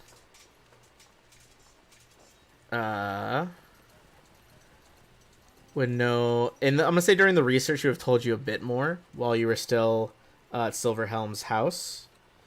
Says that some of her last reports before Macath went missing was that she had seen a fair amount of the ice hunters, and that it seemed like they had routinely been heading to this one particular iceberg that had been flattened on top, almost like a plateau. Ringed by icy peaks, but like a flat section where they were going. Other than that, you guys know her ship got wrecked somewhere out here. You don't see it immediately. Yeah. Okay. So, as you guys disembark, we're going to start exploring the Sea of Moving Ice. During that first day,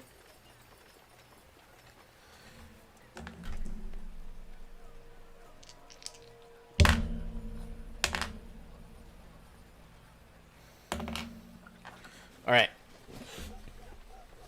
Everyone give me another perception check.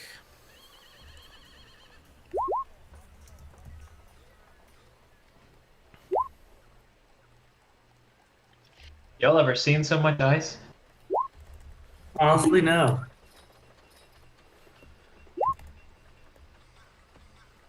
Man, it reminds me of that ice castle that we were in the sky for giants, but even more. Yeah. Yeah. Where is... There it is. That reminds me of. Once when I was very young. It was cold. I mean, fair enough. By the way, I've currently dismissed Olympion because, of course, they're not very good on ice.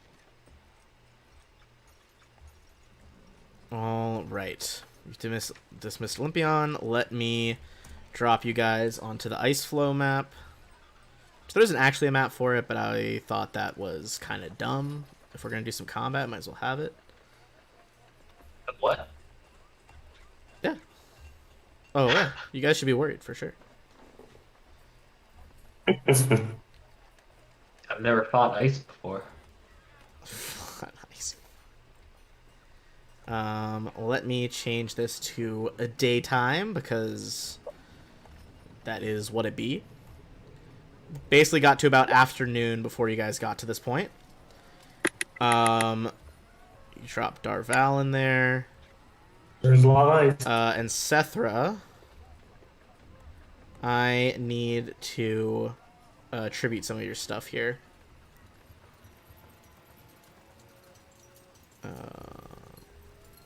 This represents Sethra. We're going to attribute your first bar to your HP. Were there many snowmen? Or was it just the one enormous ice snowman? The Great Snowman War. I was setting a vision for Sethra. I got distracted. Sethra, do you have dark vision as Air Genasi? I have 60 feet of dark vision, not the 300 feet I had before. Oh, how regrettable. Yes, I will miss it very much. What a true nightmare, like the rest of us peasants. Um, you guys see that across the ice flows from, unfortunately, 2 different directions.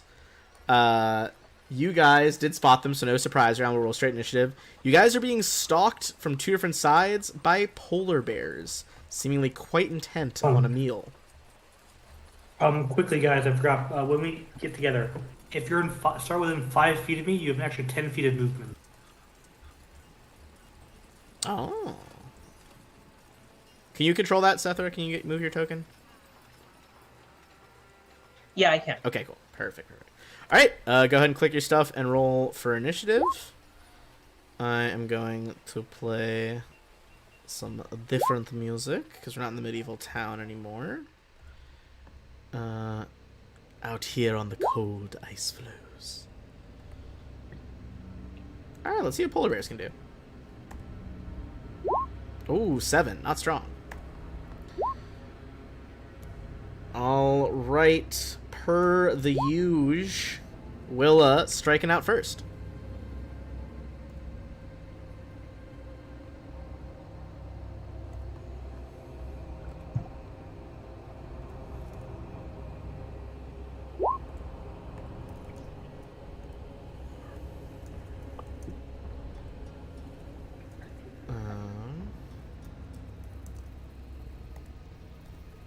Okay. 9. Unfortunately, yeah, this is going to be a miss. Yeah. Arrow still getting used to firing with gloves on as the arrow sails wide past the right polar bear. Any other actions? Or were you steady aiming? I guess you would have been steady aiming. Gotcha, okay.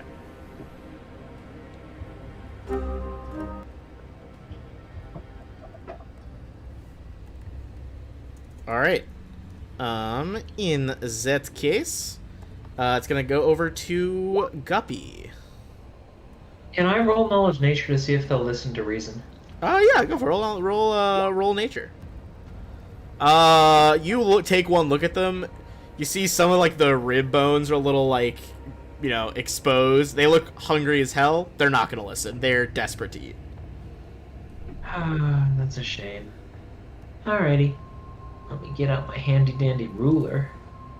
Oh, this is really close. Everything's close together. You have Alright. 40 feet movement thanks to me. I know. I'm gonna go ahead and fly on top of this right polar bear. Would you want, is here fine, or? Yeah, that's fine. We'll know that you're above. Okay. I assume within axe reach. All right, if you want to get involved, my guy. Sorry, my cat was trying to jump on my lap. There. And I'm gonna go ahead and axe it. Oh, Jesus. All right. That's gonna be 17. Does not quite look bloodied yet, but whoops, sorry, I didn't mean to move him there. Oh, he was between squares. That's why I was looking so messed up. But still, a devastating blow. 16 will also hit. For an additional 6. Lame. Bear I actually rolled. roars up at you. I rolled a nat 1 on damage. Tragic. I was about to say, no, you didn't, but then I heard you say on damage. That doesn't make sense. Yeah, Great Axe is very swing. It's ooh, sometimes it's 17, and sometimes it's 6. Yep. Waka, that is you.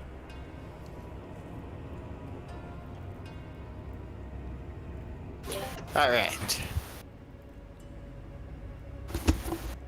How do I sound? Is it terrible? No, that's fine. Okay, cool. That sounds pretty clear. Okay, I know we've been having problems with that. Oh, yeah, no. Okay, I will steady aim and shoot at that guy. How far away is he? 35? That's just outside hand crossbow, though, I think. Yeah, so I won't steady aim. That music got I'm way going too loud. to Let's see, where can I appear? Yeah, I'll move there. All right. So I'll move there, and then I'll just shoot him with my hand crossbow. 15. Yep, that'll hit. Nice. Whew, sneak attack's getting fucking up there. Yeah. All right. 29. This boy is barely alive on the ice floes. All right.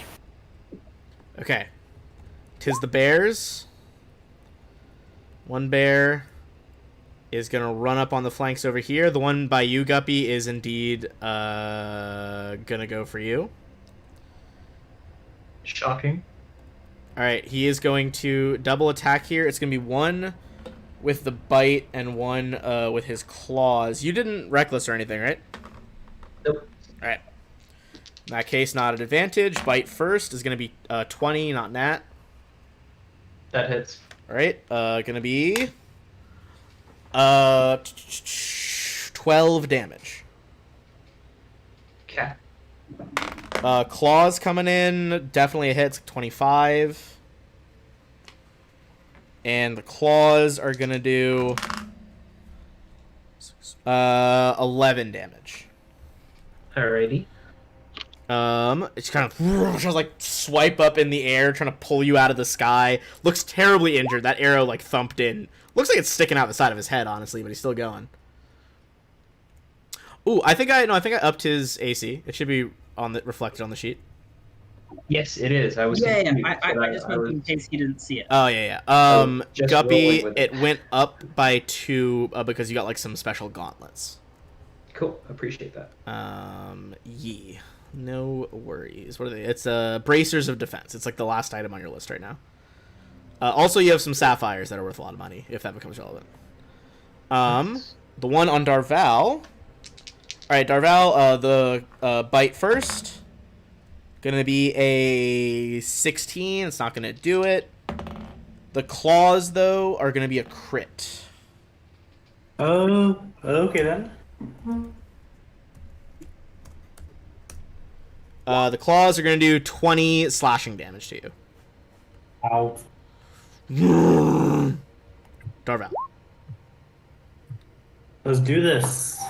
I'm going to attack the bear with my sword. Pal, what are you doing? Chill out, dude. 4. My cat's like knocking over everything. 24 is absolutely a hit. It's an unarmored big bear. 14 slashing. 14, looking pretty injured here. Attack number 2. 15. 15, that is also going to be a hit. 9 slashing. For an additional 9. That's my turn. All right. In that case, it is the first turn of our newcomer. Sethra, what's the play here?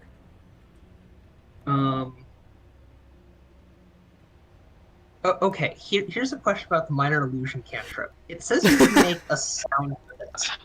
That is a fantastic way to start a sentence.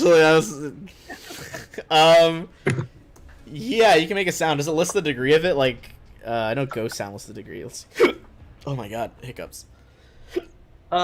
It just says it can be your voice, someone else's voice, a lion's roar, a beating of drums, or any other sound you choose. Yeah. Oh, and it can range in volume from whisper to a scream. So could it? Be So a- what is your question? That's what I am thinking. A Yes. dragon Could roar? it be a dragon's roar? Ooh, interesting. I feel like it's a little bit over a scream in my estimation, but it would be at a distance. I'm gonna say we'll do a little shenanigans. Give me an Arcana roll. See if you can really give yourself a little boost on your spell really quick.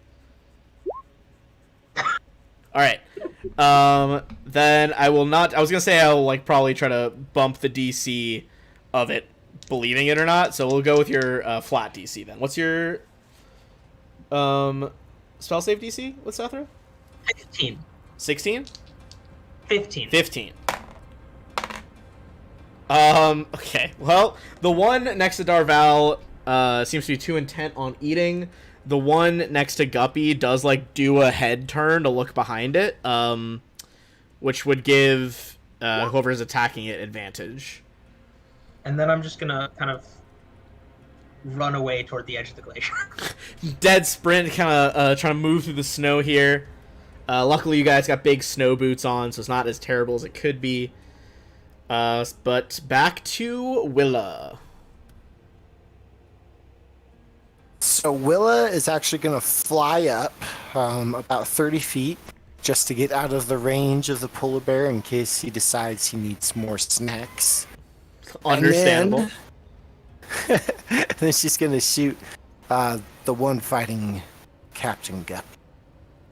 Alright, this is at advantage because he was distracted by the spell. Would have missed on the 12 without advantage, but that 16 will hit. Aw, yeah. So whips around to look for the dragon, and then following your crossbow shot that was already lodged in an arrow, thump, straight to the back of the head. This bear crumples. Yes. Nice. Which will bring us to any bonus actions for Willa? Nope, I don't think she has anything to do. Alrighty then, Guppy. Alright, let me get out my handy-dandy ruler again. Alright, I have enough movement. And I'm going to do the attacking thing.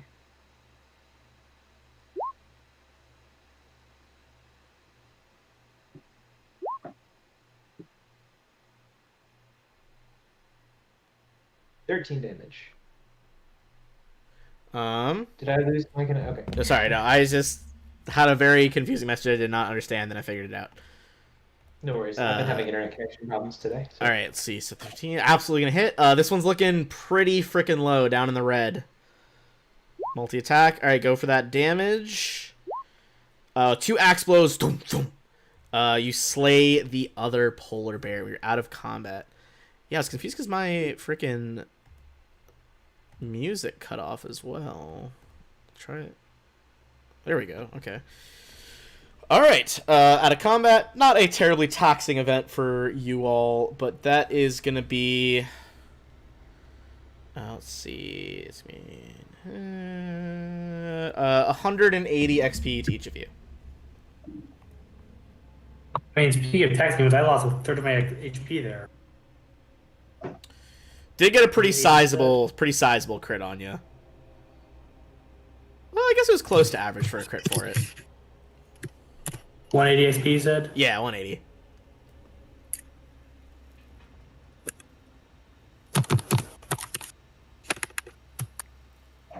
This is what I have. Someone can check the math if they want to. Oh, mine is wildly off, so I cannot.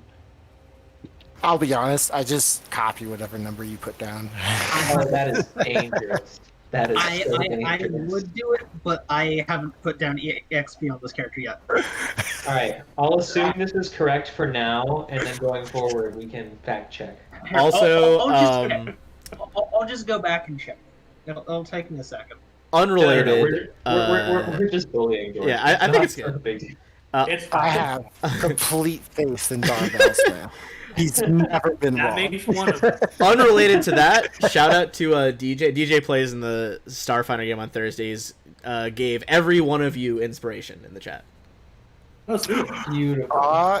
Oh yeah, What a power play. right. For So the can I use my current inspiration for something so I can keep my 3?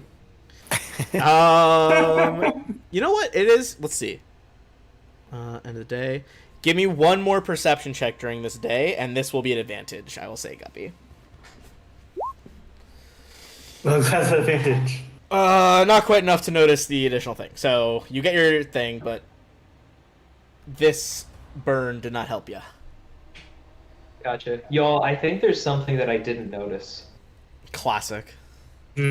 classic. I feel like I'm forgetting something. The classic Is that conundrum. an insight check? Can you make an insight check? It's a legitimate check on make that claim. No. Sometimes I just like I have played Roll20 too much, and you get like free stuff every month for being a pro member. So I'll look up, like, I was looking up a campfire to give you guys, like, to camp on this map really quick. Don't know where I got this token, which is labeled Firebug. Don't know what that is. Don't know what it's from. But there you I go. hope that's a giant ass flashlight that just attracts fireflies. God, that would be incredible. All right, let's get rid of this guy. You guys can camp around the warm fire. Get these bears out of here. Ooh, no more bubble to live in. That's true. Oh, I forgot about that safety bubble. That was a safety bubble. Give you guys some little animated fire in the fireplace. Ooh. All right. Cool. So you guys settle down for a night in the cold here. Luckily, you guys were outfitted with that winter stuff, so you have pretty thick canvas tents, much warmer bedrolls than you guys would have had to travel in like the much more temperate climate of the Sword Coast. But with that in mind,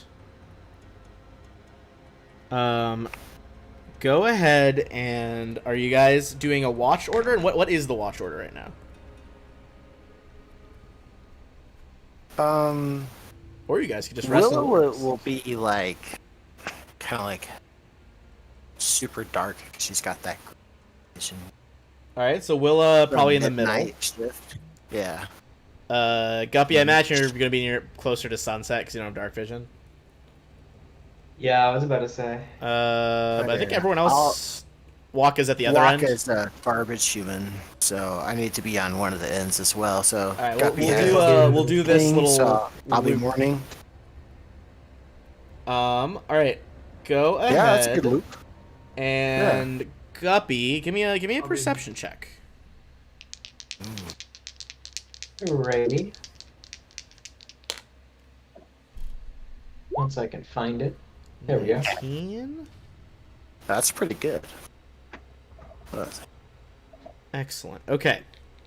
I want to point out, while I have always known that these are in alphabetical order, I never go through by alphabetical order. Dude, welcome to my life, dude. I do that all the time. It's even worse when I do Pathfinder and I'm just like scrolling through looking like where could it possibly be because there's like 20 skills and I'm like, oh, they're all in alphabetical order. The knowledge ones do get rough. We're like, okay, knowledge nature, knowledge history, knowledge. I love that it's in alphabetical order. I use it all the time. I was 8 years old when I found that out. Oh, it's All right, well, I guess none of us have to feel that bad about it. Apparently, this is a common trope. it's. I think it's okay. I really like alphabetical things, and so I think it's something I particularly pay attention to. Fair enough. All right. You do not get enough to pinpoint it entirely, Guppy. But crossing amongst the clouds and moon, you get a brief flash of dragon wings. From the direction it's heading, it looks like it's lowering for a landing somewhere like northwest of you guys. So you have kind of a general location.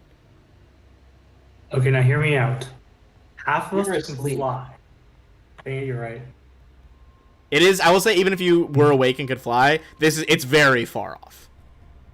Yeah, I was kidding. Like, oh, okay, yeah. I'd say, in case Guppy's tempted, I think Guppy, you can probably tell it's like thousands of feet away. It's like when you spot something from your old ship out in the distance. But you do have that northwest indication now. Apart from that, nothing else much transpires. I assume you wake up Darval for the next shift. In which case, Darval, also give me a perception check.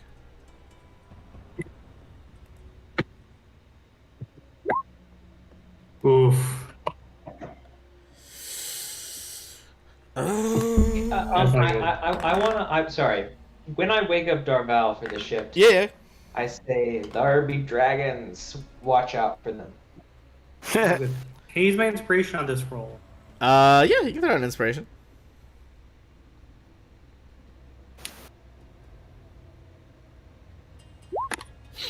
No, not much better. That's about right. That's about right. Gotcha.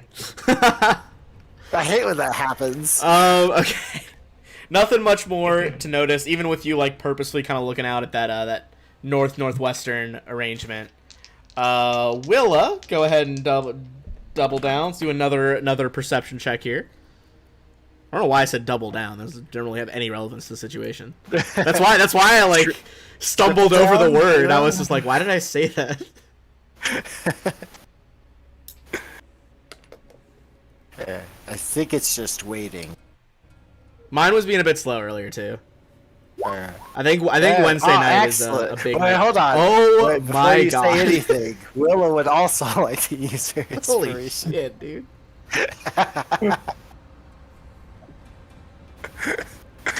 All right.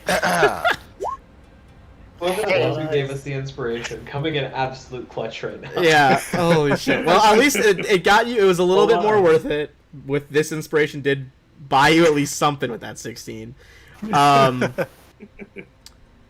Interestingly enough, Willa, you see in the darkness some of those like kayaks, the skin ones, seal skin ones. Skin makes it sound way too creepy. Just human flesh.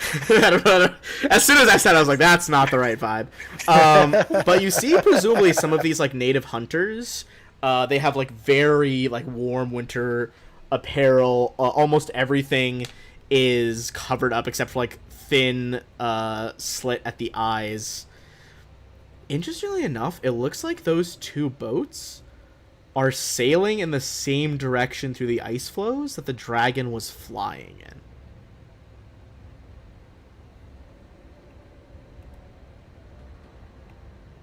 Which is not usually sane people behavior. Okay. Well, they might not know it's a dragon. Yeah, I mean, hey, anything's possible.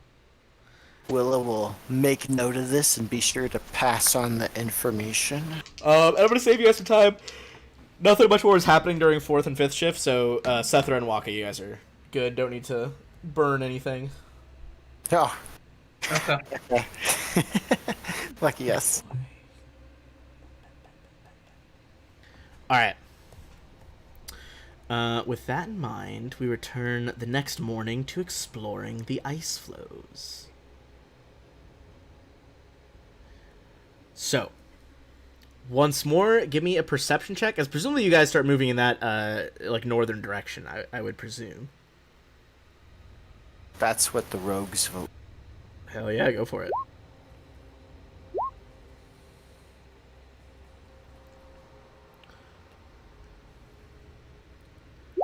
Alright.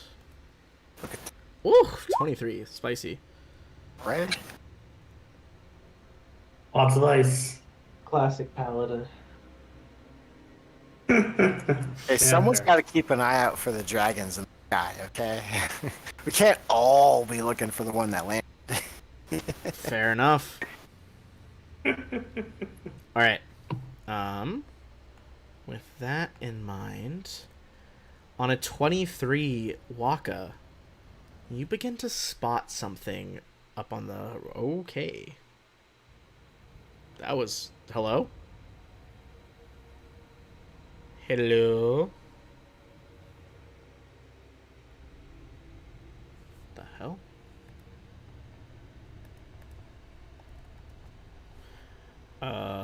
One sec. Stand by.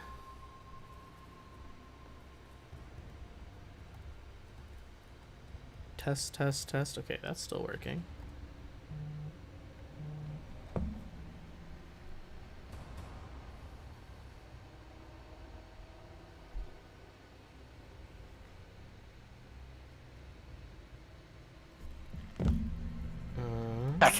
Okay, there we go. I don't know what happened. My screen went black for a second. See on the stream, my screen went black for a second, and then it like Discord froze up on me. Well, unfortunately, you've been gone for a long time, and you're no longer DM. Fuck. Yeah. It always happens Yeah. like that, huh? Classic. Anyway, what I was saying, Waka, is you do start to see something up ahead. Oh, excellent. Um, I shall point it out. I see a thing off into the distance. Hey, A thing. fascinating. all right. I promise it's not snow or ice. You see up ahead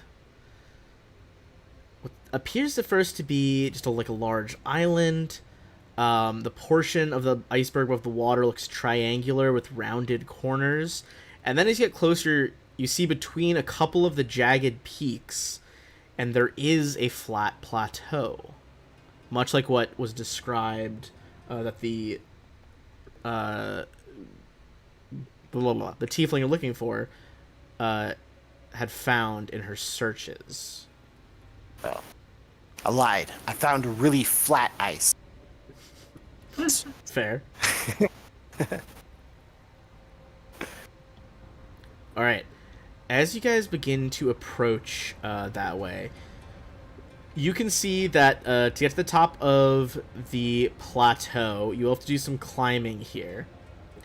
Kind of zigzagging back and forth up these ice shelves, looking for the best possible paths. This is going to be a group check. We're going to make a group athletics check. Oh, hold on. Wait. Nobody roll yet. I want to see something quickly. Okay. Can I just make myself fly for 10 minutes to do this? Yeah. Okay, never mind. Yeah, what about Willow, who could just naturally fly? Will that be helpful? That'll be fine. Okay, cool. I can't help anyone else, but I can do this for myself. I can channel divinity. Oh, yeah. Hey, that's better than nothing. Yeah. I'm just gonna use one of my elemental gifts to give myself flying for 10 minutes. Hell Oh, yeah. hang on. Do you new person? Do you think that you could send a message to the dragon and ask where they're going? No, 'Cause you're like no. a message wizard, right? Message Well- Sort of your thing. A message. Unfortunately, the dragon would need to sign my little book. But it would be nice if I could. Now I gotta Oh, think so of you're a. just, like not very good at your job. Now I gotta think of That's That's no denying. Not- being a message wizard. not an illusionist, not an evoker. Let's see. I'm trying to think. Ignore me. I'm crafting a term of what school this would be. The telemarketer. A communicatist. Communicators. Okay. God damn, yeah. I'd say with all these special abilities, you guys are hip-hopping up the side of this place. Interestingly enough, when you get up there, you are first greeted by a strange sight. The plateau, as you merge onto it, right at the edge is a row of 10 corpses frozen into a wall of ice. There is a dwarf, 6 of the ice hunters, and what looks like 3 loose car warriors. All these strange folk, well, give me a investigation check on them.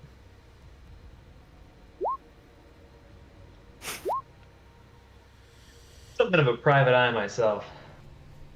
Even a +0. I mean, hey, Sethra and Guppy. As soon as you get to the top, That is Waka, you just slip incredible. and faceplant in the snow almost immediately. That is like the best thing I've ever seen. That's Double so- 0. So funny. It looks like Double the face 0. that I made looking at it. Just like, oh. That's I just imagine I faceplant, I get up and go, I hate snow. And then Willow looks down at the faceplant hole and go, oh, look, I found a thing. Yeah, yeah. Willa, like, looks in the direction of the faceplant, and behind you are some of these ice bodies. Yeah. Willa immediately jumps out at you. The dwarf and the Luskar. Luskar are humans from like the southern end of the continent. All of those people, almost certainly, were part of Macath the Crimson's like entourage, her research troop.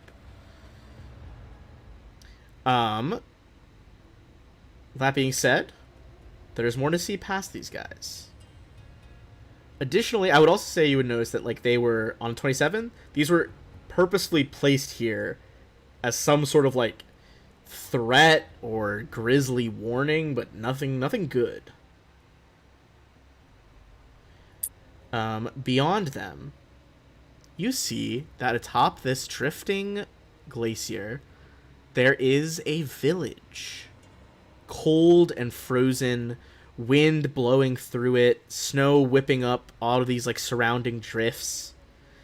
It's about 20 structures or so, divided between snow block shelters like igloos, double-walled yurts made of sealskin stretched over whalebone. 16 of them look to be like small, one-room family dwellings. One ice block shelter you kind of can see from the outside looks like probably a storeroom. You see there's various like boxes in there. One yurt near the center of the village appears slightly larger than the rest. There is also one last yurt standing apart from the rest of the shelters in this tiny village, set a ways back from the main thoroughfare. Looks reasonably large, not as large as the one in the center of the village, but interestingly, very separated from them. Last but not least, there is one giant, looks like a meeting hall, decorated with whalebone, fish skull, mammal skulls, large rooms. There's even wooden planks on the floors, which is odd as to how they gathered that all up here. What do you guys go invest? What are you guys like looking for here? Is there anyone around? Not yet, but you do see there's smoke coming out of several of the buildings. If Kinda we're like- inside. I have. Sorry. What? No, I was just gonna ask, like, how old the stuff look. Oh, it looks like it's like still in use, but decently old. Okay. I think I have an idea for how to get people to come out and potentially for us to get a grasp of what's going on without having to actually go into the village. What's that? I can, in a little bit of time, cast a spell that will make it look like we're no longer on ice, which I imagine would be rather disturbing to the people who live here. Certainly not be pleasing. Hmm. And they will likely seek whoever is in charge for answers.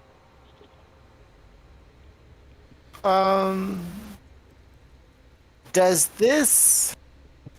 Mm-hmm. This would be a question for Ben. Yeah. Does this look like a super primitive type camp? Not necessarily primitive. Like some stuff seems pretty developed. There's like coiled rope, like in front of the storehouse. Looks like there's even like pulleys and other like loading gear next to the big meeting house. Who taught them to coil? God damn. Their coil game on point for sure. On point. Best coilers in the world. Imagine if that were like your village's specialty. That's what you're known for. Coiling rope. Coiling? Horrendous. Hey, you know, if it gets you money, No, absolutely. yeah, that's what matters. My only concern is that they might not be, I guess, ignorant enough to not know that it's magic and someone's trying to might piss them off. That's my only concern. All right, that is also a possibility. What's the play here? Yeah. I don't really have any better idea. You could convince them we're gods. Maybe try to attract some polar bears. Let's throw some like, or maybe we could bring them the offering of peace. Could be.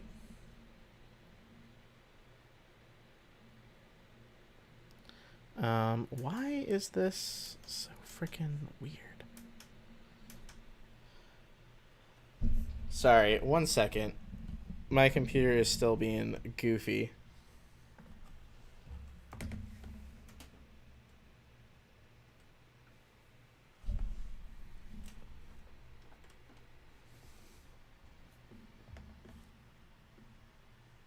It says the stream's still going, so if you're watching this, huzzah.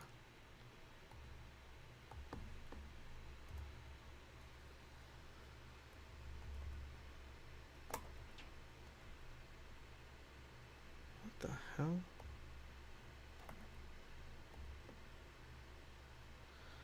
Discord just appears to be super glitching out here.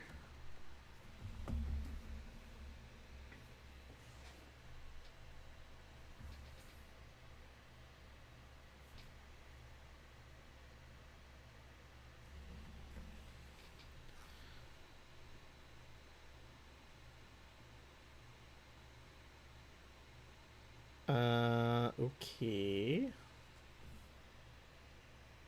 Stand by.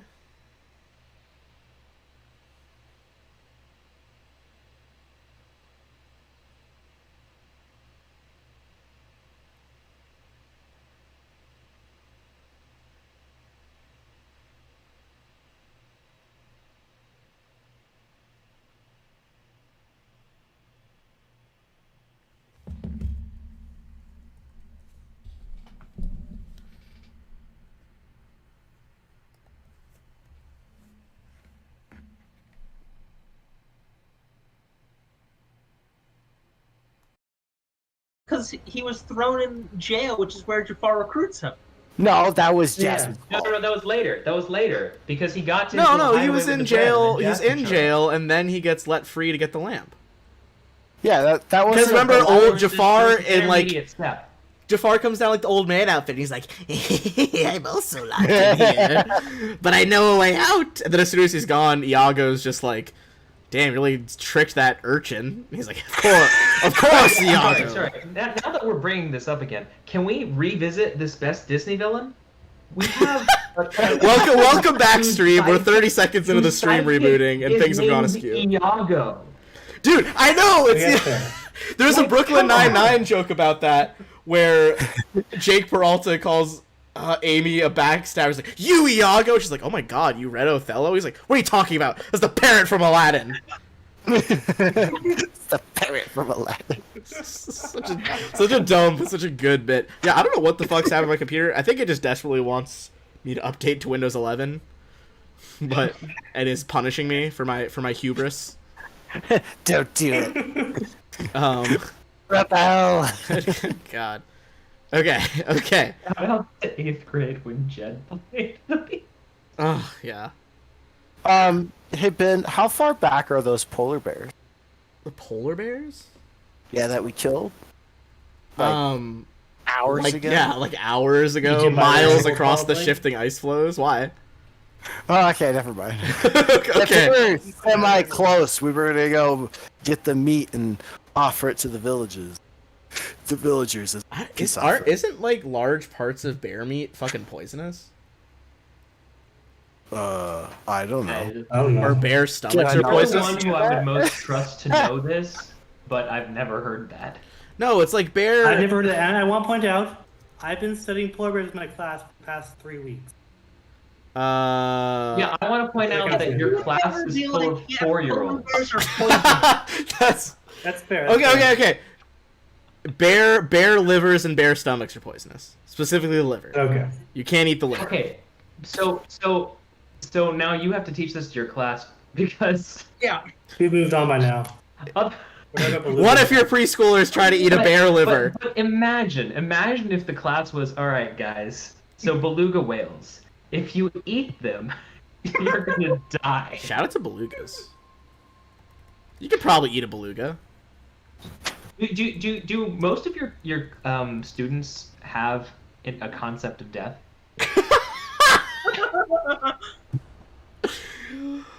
Debatable.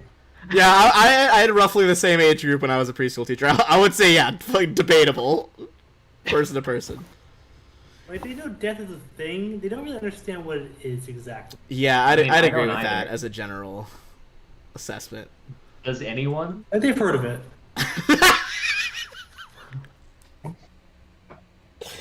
The fact that they've heard of it just makes it sound like just any academic subject. Like, oh, yeah, they've heard of death. Okay, so what is the plan of getting into this village? Clearly it is inhabited. There was some talk of illusions. There was some talk of just walking in and blustering. Yeah, we're gonna see if they speak common. I'm pretty Okay. sure Darval is gonna be our spokesperson on this. Darval, you gonna go see if they speak common? Let's do it. Yeah, I'll find out. All right. You march on in to the village.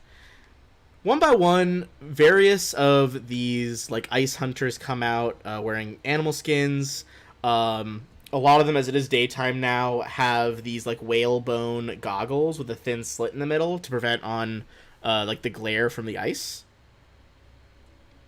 which is a real thing and it's freaking baller. I don't know if people have seen those, but I love those glasses. Yeah, I That have. sounds awesome. When I was on Salt Flats, it was miserable. It's like, I'll send you a picture of them later, but it's I like need these those. really cool, like, I think like Eskimos in real life have these like whalebone like They're super glasses that just cut down the glare. They look like something out of a sci-fi movie. They really look sci-fi, yeah. They 100% do. The first few kind of cautiously, they don't have weapons drawn or anything, but they clearly have like hunting knives, spears, and stuff slung on their back. They seem to not understand when you try to like call them over, but then two distinct ones start to step forward. One of them out of that big house in the middle, and one from the house that's a little bit away from everyone else's. The one that comes out of that house has a staff topped with what looks like a abnormally large shark tooth and several like animal bone pendants seemingly from different animals hanging around his neck. The other one Right. appears to be the best like dressed, pretty much. Clearly has like the highest quality furs. Can I look at the shark tooth and try to figure if it's actually a dragon tooth? What do I roll for that? Nature? Give me a nature check. I'm bad at that, but okay. No idea. Maybe it's dragon tooth, maybe it's shark tooth. Who knows? Some kind of big fucking tooth. Yep. I'm gonna go up to the guy.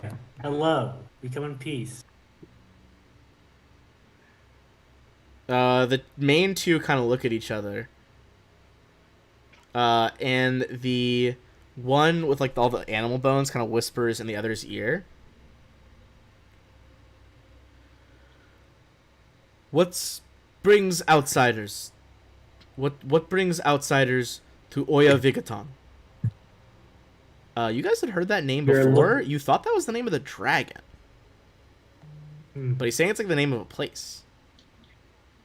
Interesting. Maybe they worship the You're dragon. maybe. We are looking for someone.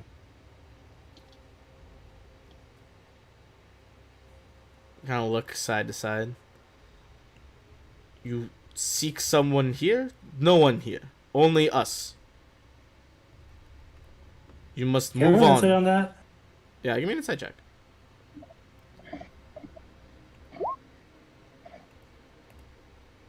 Alright. Seems to be a lie. There's probably some other people here besides their main thing.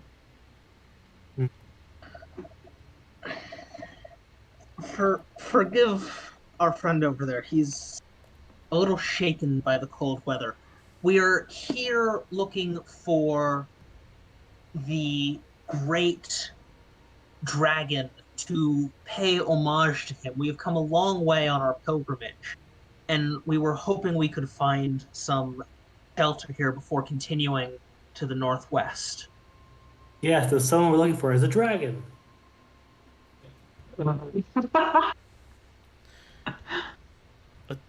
Many sea beasts prowl these waters. Rumors of dragon, but not here, not in village, not on Oya Vigatan. We're not saying that the Great One is here, but as you can see, he's losing his mind from the cold. He's not built for this, and we were hoping we could find some shelter to get him warmed up and prepared for the next leg of our journey. No, Yes, we very do not cold. allow outsiders. Why? You are weak folk, not allowed up here. Oh, you want to alrighty. bet? All right, let's. How do you all determine the strength of your people? Because I will take any challenge and best any one of you. Many ways. Strive through the winters, hunts the beasts of our land. Honorable duels. How about an Yeah, honorable yeah. duel? That's say. Kind of ripple of chatter. The people seem to like kind of they're trying to figure out what's going on. It seems only the main two are really speaking anything. The others appear to be speaking some sort of language that seems pretty unique to this region. None of you guys even recognize it. Also, sorry, did I heal during our rest? Yeah, you guys long rested. So is that full? Yeah, just full health. Okay, cool. You see they start talking to each other.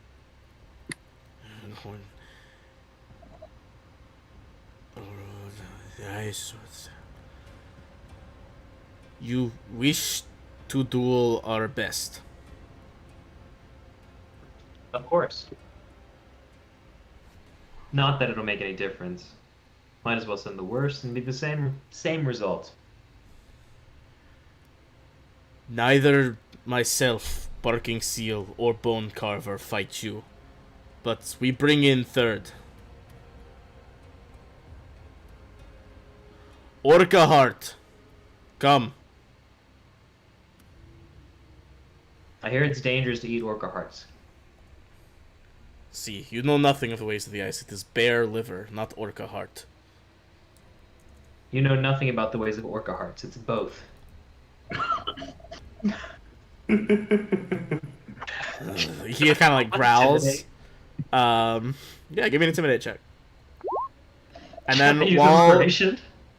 yeah, sure, go try to inspire that. Fuck.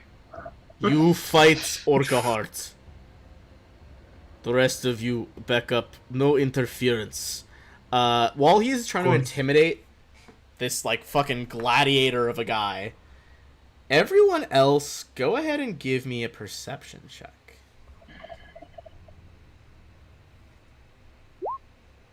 Ah. Ooh, big buddy. Okay. Darval. It catches the corner of your eye that during this interaction that's been going on, you see several of the villagers start slipping away one by one and heading into the meeting hall without much fanfare. I'm gonna lean over to Willa and say, "You might want to check out what they're doing," and just like gesture to them very subtly to where they're going. Gesture toward the meeting hall. Yeah. The rest of you, back up. Move us over to this side. I will then do so. They open a ring kind of around you, Guppy, and the gladiator. So do you want me to spare him? I mean, probably good idea. I'm not talking to you. you. Duel is not to death, it is to yield. If you say so. If any of your allies are seen giving assistance, you forfeit and will be forced out of the village. Same to you. Is magic the type of thing where if I were to use bolstering magic on myself, it would be clear that I was doing that? Yeah. I mean, it didn't seem like he was forbidding anything from you. Just no outside interference. Okay, so then while everything's getting set up, I'm using bolstering magic on myself. All right. You kind of like feel some of that wild magic swirling around at your core, and begin to channel that. All right. We're gonna clear this initiative order, and just you, Guppy, are gonna roll in. Barbarian And at versus this point, Gladiator. I have I always have advantage on initiative rolls. Nice. Oh yeah, Feral Instinct or whatever. Oh shit! I forgot to click on myself. Well, you tied. Roll with it. Roll again. Oh. Okay. All right. You see Orca Heart Well. settle into a stance. What's your move here? What's my move? All right, I'm gonna go ahead and start raging. All right, go ahead and hit me with that D8 as the magic begins to flow from your core up your wings. Yes, yes. Bring it back in with the first session of the new book. What do you want, flumps or pixies to detonate explosively? Oh, yeah, flumps. We love to see it. A spectral flump full of tentacles floating in the air appears by you. By it. By it. By the gladiator. How do I not have a good flump? I feel like we ran into this last time. I did, but I have some of the 5e books now. I would presume I'd be fucking full up on flumps. Trolling and flumps. You know, that's what I thought.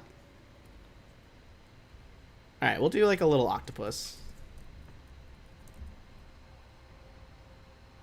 Why do I have an octopus woman? Oh, different campaign. Alright, we're getting ready to do this little glowing familiar octopus. Beautiful. He seems to be like charging up with explosive energies. Excellent. Alright. I fly, so I'm like above and to the side, but within range. He kind of spins, keeping his body towards you. He currently his loadout. Just he's got a shield and a spear, and is wearing pretty looks like studded leather, basically with the shield. Okay, and I'm gonna reckless attack, and I also get to add +3 because of my previous bolstering magic. It's not gonna do it. I said I'm. Oh, you are recklessing. Sorry, I thought you said you weren't recklessing. That No. will do it. Go ahead and roll damage. It's gonna be 15. You axe cuts through part of his leather armor. You see he growls and in like extremely broken common is like, bitter than that. Gonna attack again. You just let me know when you're done. I swing again. All right, his other ability's not going to matter because he got a 27, so it's another hit. All right, and he is still not bloodied. At the end of his turn, though, your flump is going to detonate. He needs a dex save or takes a d6. And I believe it's just save or suck, not have. Correct. That is a... It's a 15. What's your save DC? I always forget. Oh, 8 plus proficiency plus con. What is that for you? My con is 3, so that's 11. Where's my proficiency? Top left. Near the... proficiency bonus? Yeah. Okay, so 14 is total. Okay, so he just barely passes it as it detonates. And now it is Orca Heart's turn. I'm actually going to change his name so we can see that it's Orca Heart.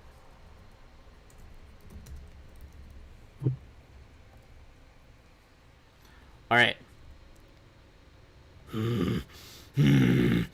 My turn. These are all gonna be at advantage. He is going to make 3 attacks, stab you twice with a spear, and then try to shield bash you. Try to. Alright, spear number 1. With advantage, that is a 23. Yeah, that hits. Alright. That is going to be 12 damage, halved to 6. Okay. Next one with advantage is a 16. That is my armor class. Then it will still hit. That's going to be 14 halved to 7. Okay. And then Shield Bash is a crit with advantage. Oh, I don't have enough of that dice. Fuck. Why has this man got 4 different dice types?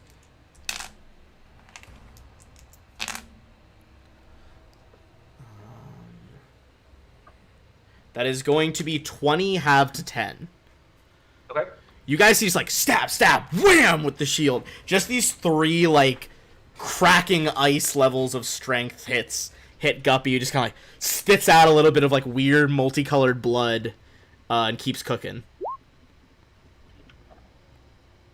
Yeah, I'm just gonna give off a little like Faye laughing the whole time, just like I'm fucking insane. Oh yeah, just full like full insanity laugh. Yeah. New flow. Pops up next to him. You see this time it kind of just goes like starts puffing out its cheeks and begins to expand. That is a miss, even with it. I assume you're recklessing, but that's a miss with advantage. Yeah. 25 is a hit and can't parry. He is almost exactly at bloodied now. And then all right. Flump save does fail that time. So go ahead and roll that d6. Okay. And that brings him to bloodied.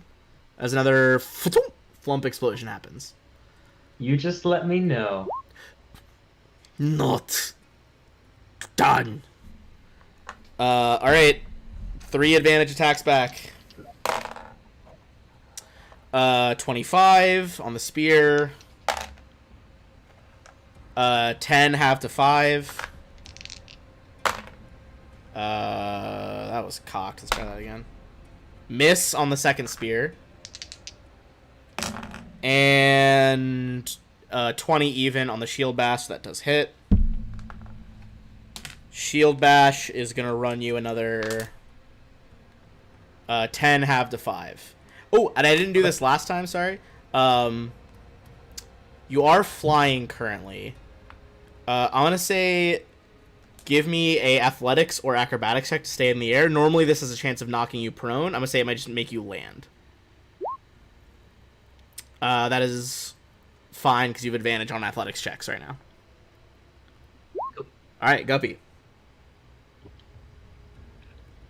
I'm gonna start my turn, so that obviously the flump shows up.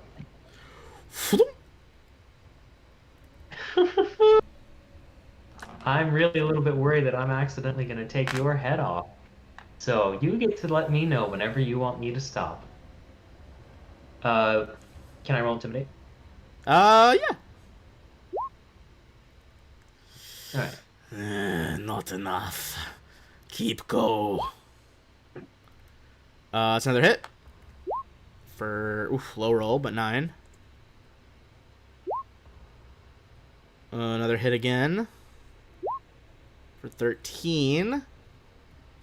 And Flump Explosion does pass the save that time, though.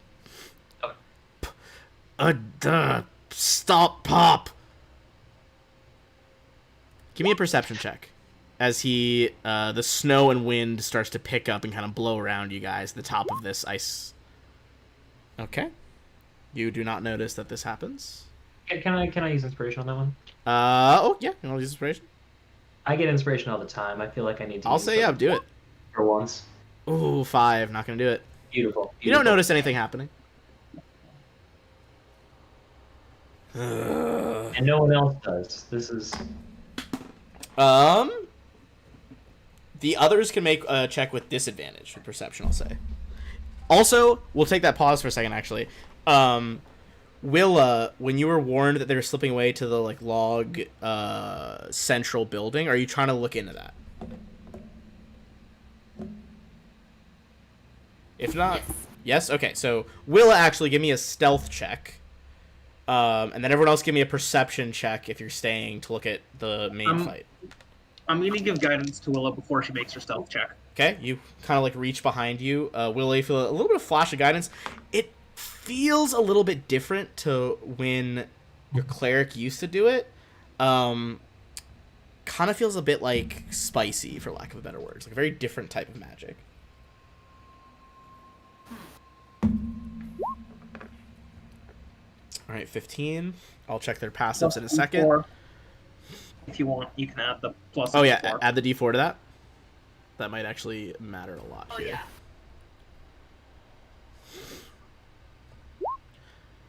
Gladiator. Ooh. Ooh, 19. That was big. You pass the passives of the regular guys, the tribal warriors. Gladiator's busy fighting. You pass the passive of the chief. And if you had not done that, though, the woman with all the bone charms, you would have failed the stealth check against her passive. It's the highest one there. Nice. So you begin to sneak off towards this weird, like, the central building. We'll deal with that in a second as you go toward the meeting hall. Everyone who's staying, though, give me that perception check on the Guppy Orca fight. Not gonna do it, Sethra. Darval, not gonna do it. Can Waka pull this out?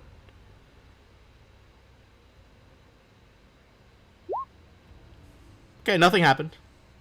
Fight's on the level, baby. Nothing weird here. All right. Cool. Advantage attacks on Guppy, and we're running up on our clock here, but this will be a good place to stop once this fight ends, once Willa goes to investigate. We can leave it a cliffhanger. With advantage, that is going to be a hit. It's a 19 on the dice. Ooh, terrible roll, though. 6 halved to 3. That's from the spear. Second spear is a crit. Okay.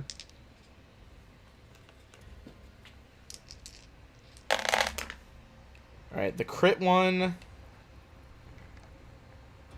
is 18 halved to 9. Okay. Shield misses, thanks to your new fucking gauntlets. Shield kind of goes toward you, and there's like a little bubble of energy, kind of deflects it off of your arms.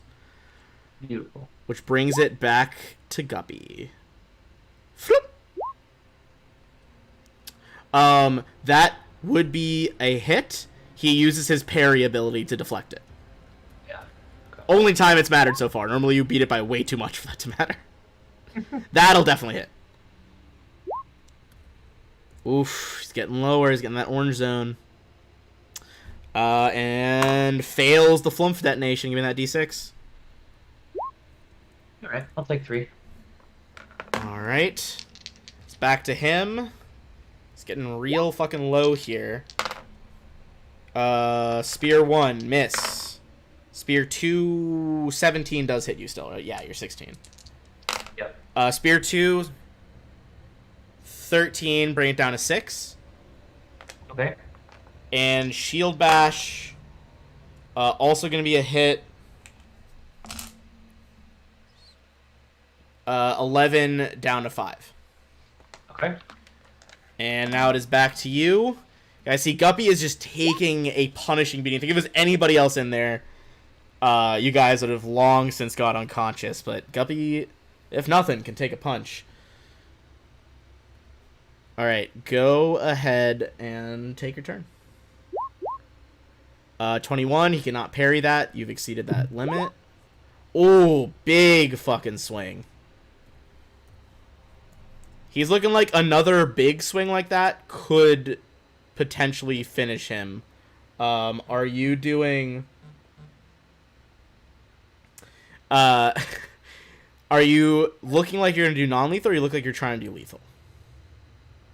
So, as far as lethal goes... There's no penalty, you can just, like, call it.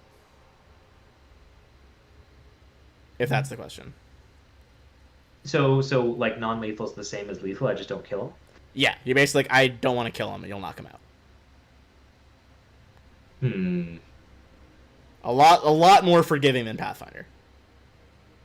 The one thing is that I'm raging. It is true. If you think that would be outside the bounds of your rage, like your level of thinking as a rager, I will say that is fair. No, I think that it would be reasonable that Guppy's rage would be able to be non-lethal. Okay. I think he's got like enough of his faculties with him. He's not you didn't take Path of the Berserker or anything. Like this isn't full mindlessness. Yeah, no, absolutely. This is he's not even drunk. This isn't like a drunken rage. So Yeah, I'd say go for he deflect wouldn't matter. That would go through. yeah. Well, it's 26, yeah. Max damage on that. You basically needed a let's see. You needed a 10, 11, or 12 to pull that off. You bring Also, the I axe also forgot around. for all of these misses. I had a D3 extra that I could have rolled, but Oh my anyway. god. And you bring the axe around. It looks like it's going to like full chop off his head for a second, but the side, you at the last moment turn it. So just this full side of the blade, basically just a flat piece of metal on a stick, hits him in the head and he just fucking drops unconscious. Beautiful. Do you want to give I up go, now? woo! You cheer. The rest of the crowd seems very quiet in that moment. We'll deal with that amount of cliffhanger next time. Willa, going over to you really quick before we wrap up here. Yep. You follow the folks to the hall. Ooh. Looking around, it takes you a second. You're like, wait, I don't see anyone immediately in here. There's a second room. You go to the second room. Still empty. Give me a perception check.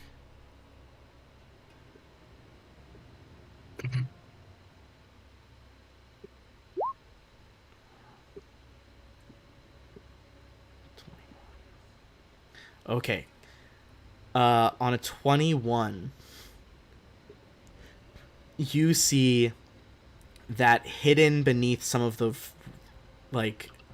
fur rugs on the floor, some of the floorboards are sawn out and open like a door. As you peek inside, there is a carved tunnel down through the ice leading inside the glacier.